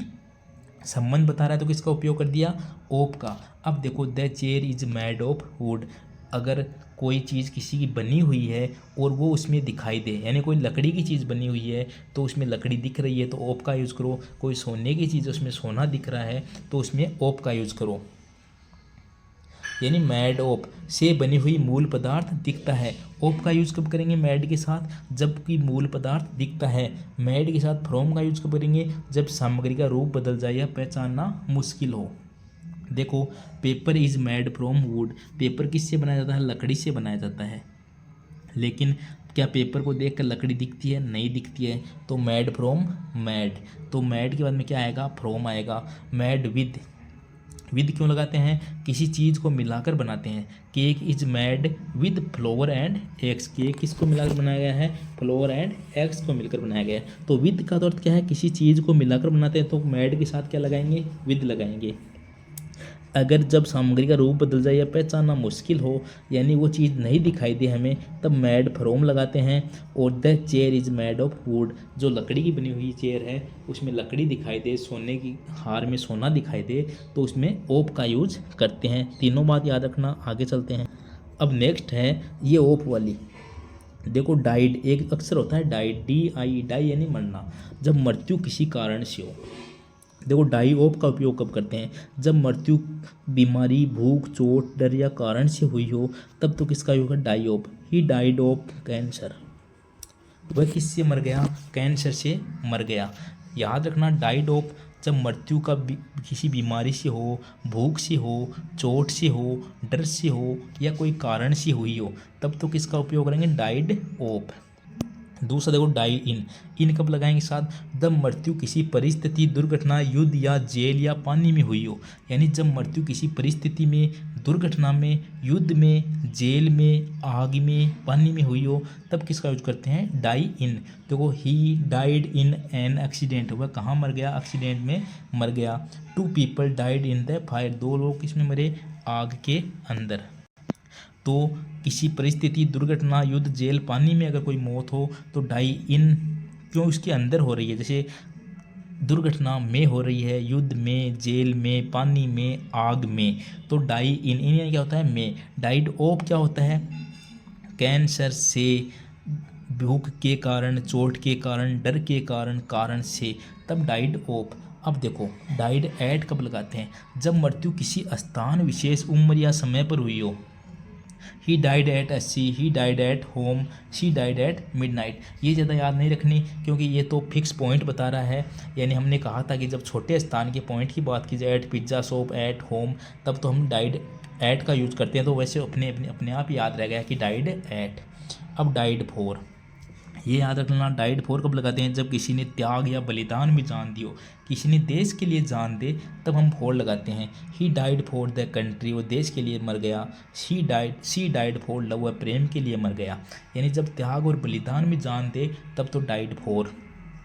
एक है डाइड ऑन, तारीख, दिन, जगह, यानी ऑन मंडे, कब मरा, ऑन मंडे, या तो ऑन लगाते हैं मंडे के पहले, ऑन 15 अगस्त, तारीख से पहले भी ऑन लगाते हैं। ऑन द स्पॉट, इसमें भी ऑन लगता है, ये भी अपन को याद है ऑन वाला। तो अपन को याद 3 रखना है डाई वाले में। एक तो डाई फोर, डाई फोर क्या होता है, कंट्री के लिए जान देना या प्रेम में जान देना, तो डाई फोर। डाई इन क्या होता है, किसी दुर्घटना, परिस्थिति, युद्ध, जेल या पानी में मरना। She died in an accident, 2 people died in the fire. और डाइड ऑफ कब लगाते हैं, जब मृत्यु बीमारी, भूख, चोट, डर या कारण से हुई हो। यानी he died of cancer, cholera, जो भी आपका नाम आए, कारण आए, उसमें अगर बीमारी से मर रहा है तो डाइड ऑफ लगाते हैं। नेक्स्ट है बिटवीन और अमंग, ये इजी है। बिटवीन यानी दो के बीच में। He sat between Ram and Shyam, Ram और श्याम के बीच में बैठा है। अमंग होता है दो से ज़्यादा के बीच में। डिस्ट्रीब्यूट द स्वीट्स, मिठाइयाँ बांटी गई। अमंग द स्टूडेंट्स, यानी सभी छात्रों के बीच मिठाइयाँ बांटी गई। यानी अगर दो के बीच की बात हो तो बिटवीन लगाओ, दो से ज़्यादा के बीच की बात हो तो अमंग लगाओ, याद रहेगा। दो के बीच की बात है तो बिटवीन लगाओ, दो से ज़्यादा के बीच की बात है तो अमंग लगाओ। अब इन प्रीपोजिशन के बाद कुछ इरेगुलर प्रीपोजिशन होती है, यानी फिक्स प्रीपोजिशन होती है। इसका कोई लॉजिक नहीं होता, आपको इन्हें रटना ही या याद रखना पड़ता है। वो कहलाती है इरेगुलर प्रीपोजिशन या फिक्स्ड प्रीपोजिशन। यानी ये फिक्स हैं, आपके तो बहुत आने के कम चांसेज हैं। हम एक बार इनका भी रिविज़न कर लेते हैं। देखो एंग्री विद, जब पर्सन की बात हो तो एंग्री विद लगा दो, किसी पर गुस्सा। I am angry with her, तो एंग्री विद हर। जब पर्सन की बात हो तो एंग्री विद लगाओ। जब थिंग की बात हो तो एंग्री एट लगाओ। I am angry at the delay, मैं देरी के कारण उस पर गुस्सा हूँ। तो पर्सन की बात हो तो एंग्री विद लगाओ, इंपॉर्टेंट है। और जब वस्तु की बात हो तो एंग्री एट लगाओ। पहला ही इंपॉर्टेंट था, अगर पर्सन की बात है तो एंग्री विद लगाओ, अगर वस्तु की बात है तो एंग्री एट लगाओ। जैसे I am angry with her, I am angry at the delay. कई बार पूछ लेते हैं, एंग्री के साथ विद भी लगता है और एट भी लगता है, तो I am angry with her, I am angry at the delay. अब देखो गुड एट, किसी चीज़ में अच्छा होना। She is good at math, किसी चीज़ में अच्छा है तो गुड के साथ एट लगाओ। इंटरेस्टेड इन, रुचि रखना। I am interested in music. Afraid के साथ ओप लगाओ, डरने की बात हो। He is afraid of dogs. ऐसे भी आपको याद है, आगे चलते हैं। एक होता है डिपेंडेंट ऑन, उस पर निर्भर करना। I dependent on you. Listen to यानी ध्यान से सुनना। Listen to me. Believe in यानी होता है विश्वास करना। I believe in God. Wait for का अर्थ होता है प्रतीक्षा करना। Wait for the bus. Agree with, सहमत होना। I agree with you. Apply यानी आवेदन करना। He applied for the job. Next देखो, रीजन फॉर यानी होता है कारण। What is the reason for your sadness. Solution to का क्या अर्थ होता है समाधान। This is the solution to the problem. Answer to का अर्थ होता है the answer to this question is wrong. Attitude towards, रवैया। His attitude towards work is bad. तो reason for, solution to, answer to, attitude towards. कुछ extra और हैं। According to होता है के अनुसार। इन फेवर ऑफ का अर्थ है के पक्ष में। इन फ्रंट ऑफ पढ़ चुके हैं के सामने। इन स्पाइट ऑफ यानी के बावजूद। ड्यू टू यानी के कारण। इंस्टीट्यूट ऑफ यानी के बजाय। बाय मीन्स ऑफ यानी के माध्यम से। विद रिगार्ड्स टू यानी के संदर्भ में। ऑन बिहाल्फ ऑफ यानी की ओर से। एट द रिस्क ऑफ यानी के जोखिम पर। यानी ये कुछ फिक्स प्रीपोजिशंस थी जो भी आपको याद है, ये तो वैसे भी एग्ज़ाम में लग जाती है। आज हमने जितनी भी प्रीपोजिशन थी उन सब के बारे में विस्तार से चर्चा की है। आज आपको जैसे ये क्लास ली होगी आपको लगा होगा कि कुछ कन्फ्यूज़न हुई है, कुछ कन्फ्यूज़न और क्रिएट भी हुई है, कुछ कन्फ्यूज़न क्लियर भी हुई है आपकी। लेकिन एक हम इसकी क्लास लेके आएंगे प्रश्नों की, जिसमें हमने आज तक आरपीएससी और आरएसएस में बोर्ड ने जो भी प्रश्न पूछे हैं उनके बारे में चर्चा करेंगे और उनके साथ हम उनकी चर्चा करेंगे जो प्रीपोजिशन आपकी आनी है, यानी आपके लिए इम्पोर्टेंट बनती है। यहाँ तो हमने हर एग्ज़ाम की दृष्टि से प्रीपोजिशन पढ़ ली है, क्योंकि हमने कोई प्रीपोजिशन छोड़ी ही नहीं। अगर आप भी एक बार ये क्लास ले लोगे या 2 बार ले लोगे तब आपको प्रीपोजिशन के बारे में पूरा ज्ञान हो जाएगा। उसके बाद जब हम प्रश्न कराएंगे या शॉर्ट में करेंगे इन प्रीपोजिशन को कि आपके लिए कौन सी इंपॉर्टेंट बनती है, तब आपको वो सारी क्लियर हो जाएगी। जैसे आपके लिए इन हो गई, ऑन हो गई, एट हो गई, अक्रॉस है, ओवर है, विद है, ये आपके लिए बहुत सारी इंपॉर्टेंट बनती है। बिटवीन है, अमंग है। नेक्स्ट क्लास में हम इसके प्रश्नों के बारे में चर्चा करेंगे। उसके बाद हमारी सिर्फ 3 क्लासें बची है, एक तो रिपोर्टेड स्पीच, एक पैसिव वॉइस, एक टेंस। उनकी ज़्यादा टेंशन लेने की कोई दिक्कत नहीं है, वे तीनों ही थोड़े इजी टॉपिक हैं। जब ऑप्शन आते हैं तो रिपोर्टेड स्पीच, पैसिव वॉइस बहुत इजी लगते हैं, उनको हम इजीली तरीके से सीख लेंगे। लगभग 15-16 क्लास में हमारी इंग्लिश पूरी हो जाएगी। एक बार पूरा रिवीजन करना बहुत ज़रूरी है, आपको हर चीज़ का पता होना चाहिए। उसके बाद मैं इनका शॉर्ट रूप आपको और भी शॉर्ट कर दूंगा। वैसे तो ये खुद भी बहुत शॉर्ट है, क्योंकि और तो 50, 60, 70, 80 वीडियो देते हैं। हमने 16 वीडियो में ही इंग्लिश को कवर करने का प्रयास किया है। लेकिन जैसे जैसे एग्ज़ाम नज़दीक आती जाएगी मैं इनको आपका शॉर्ट फॉर्म और आपके लिए एग्ज़ाम के लास्ट टाइम में मैं आपको इनके नोट्स दूंगा आपको, जो बिल्कुल शॉर्ट रहेंगे, यानी 2-3 पेज में ही आपके सारे इंग्लिश के नोट्स रहेंगे, जिनको आप लास्ट टाइम में पढ़ के जाना। जिस दिन आपकी एग्ज़ाम हो उस दिन उन आप 3 पेज को, यानी आपका 1 घंटा लगेगा, आप उनको पढ़ के जाना। मुझे नहीं लगता उसके बाद आपके कोई प्रश्न गलत होगा। जिसको नहीं भी आता है वो भी 10+ तो सही कर ही देगा, और जिसको थोड़ी भी इंग्लिश आती है वो पूरे से पूरे नंबर ला सकता है। इस बार अच्छा सिलेबस है आपका, सारे इजी टॉपिक दिए हुए हैं, इनमें पूरे से पूरे नंबर लाने के पूरे चांसेस हैं।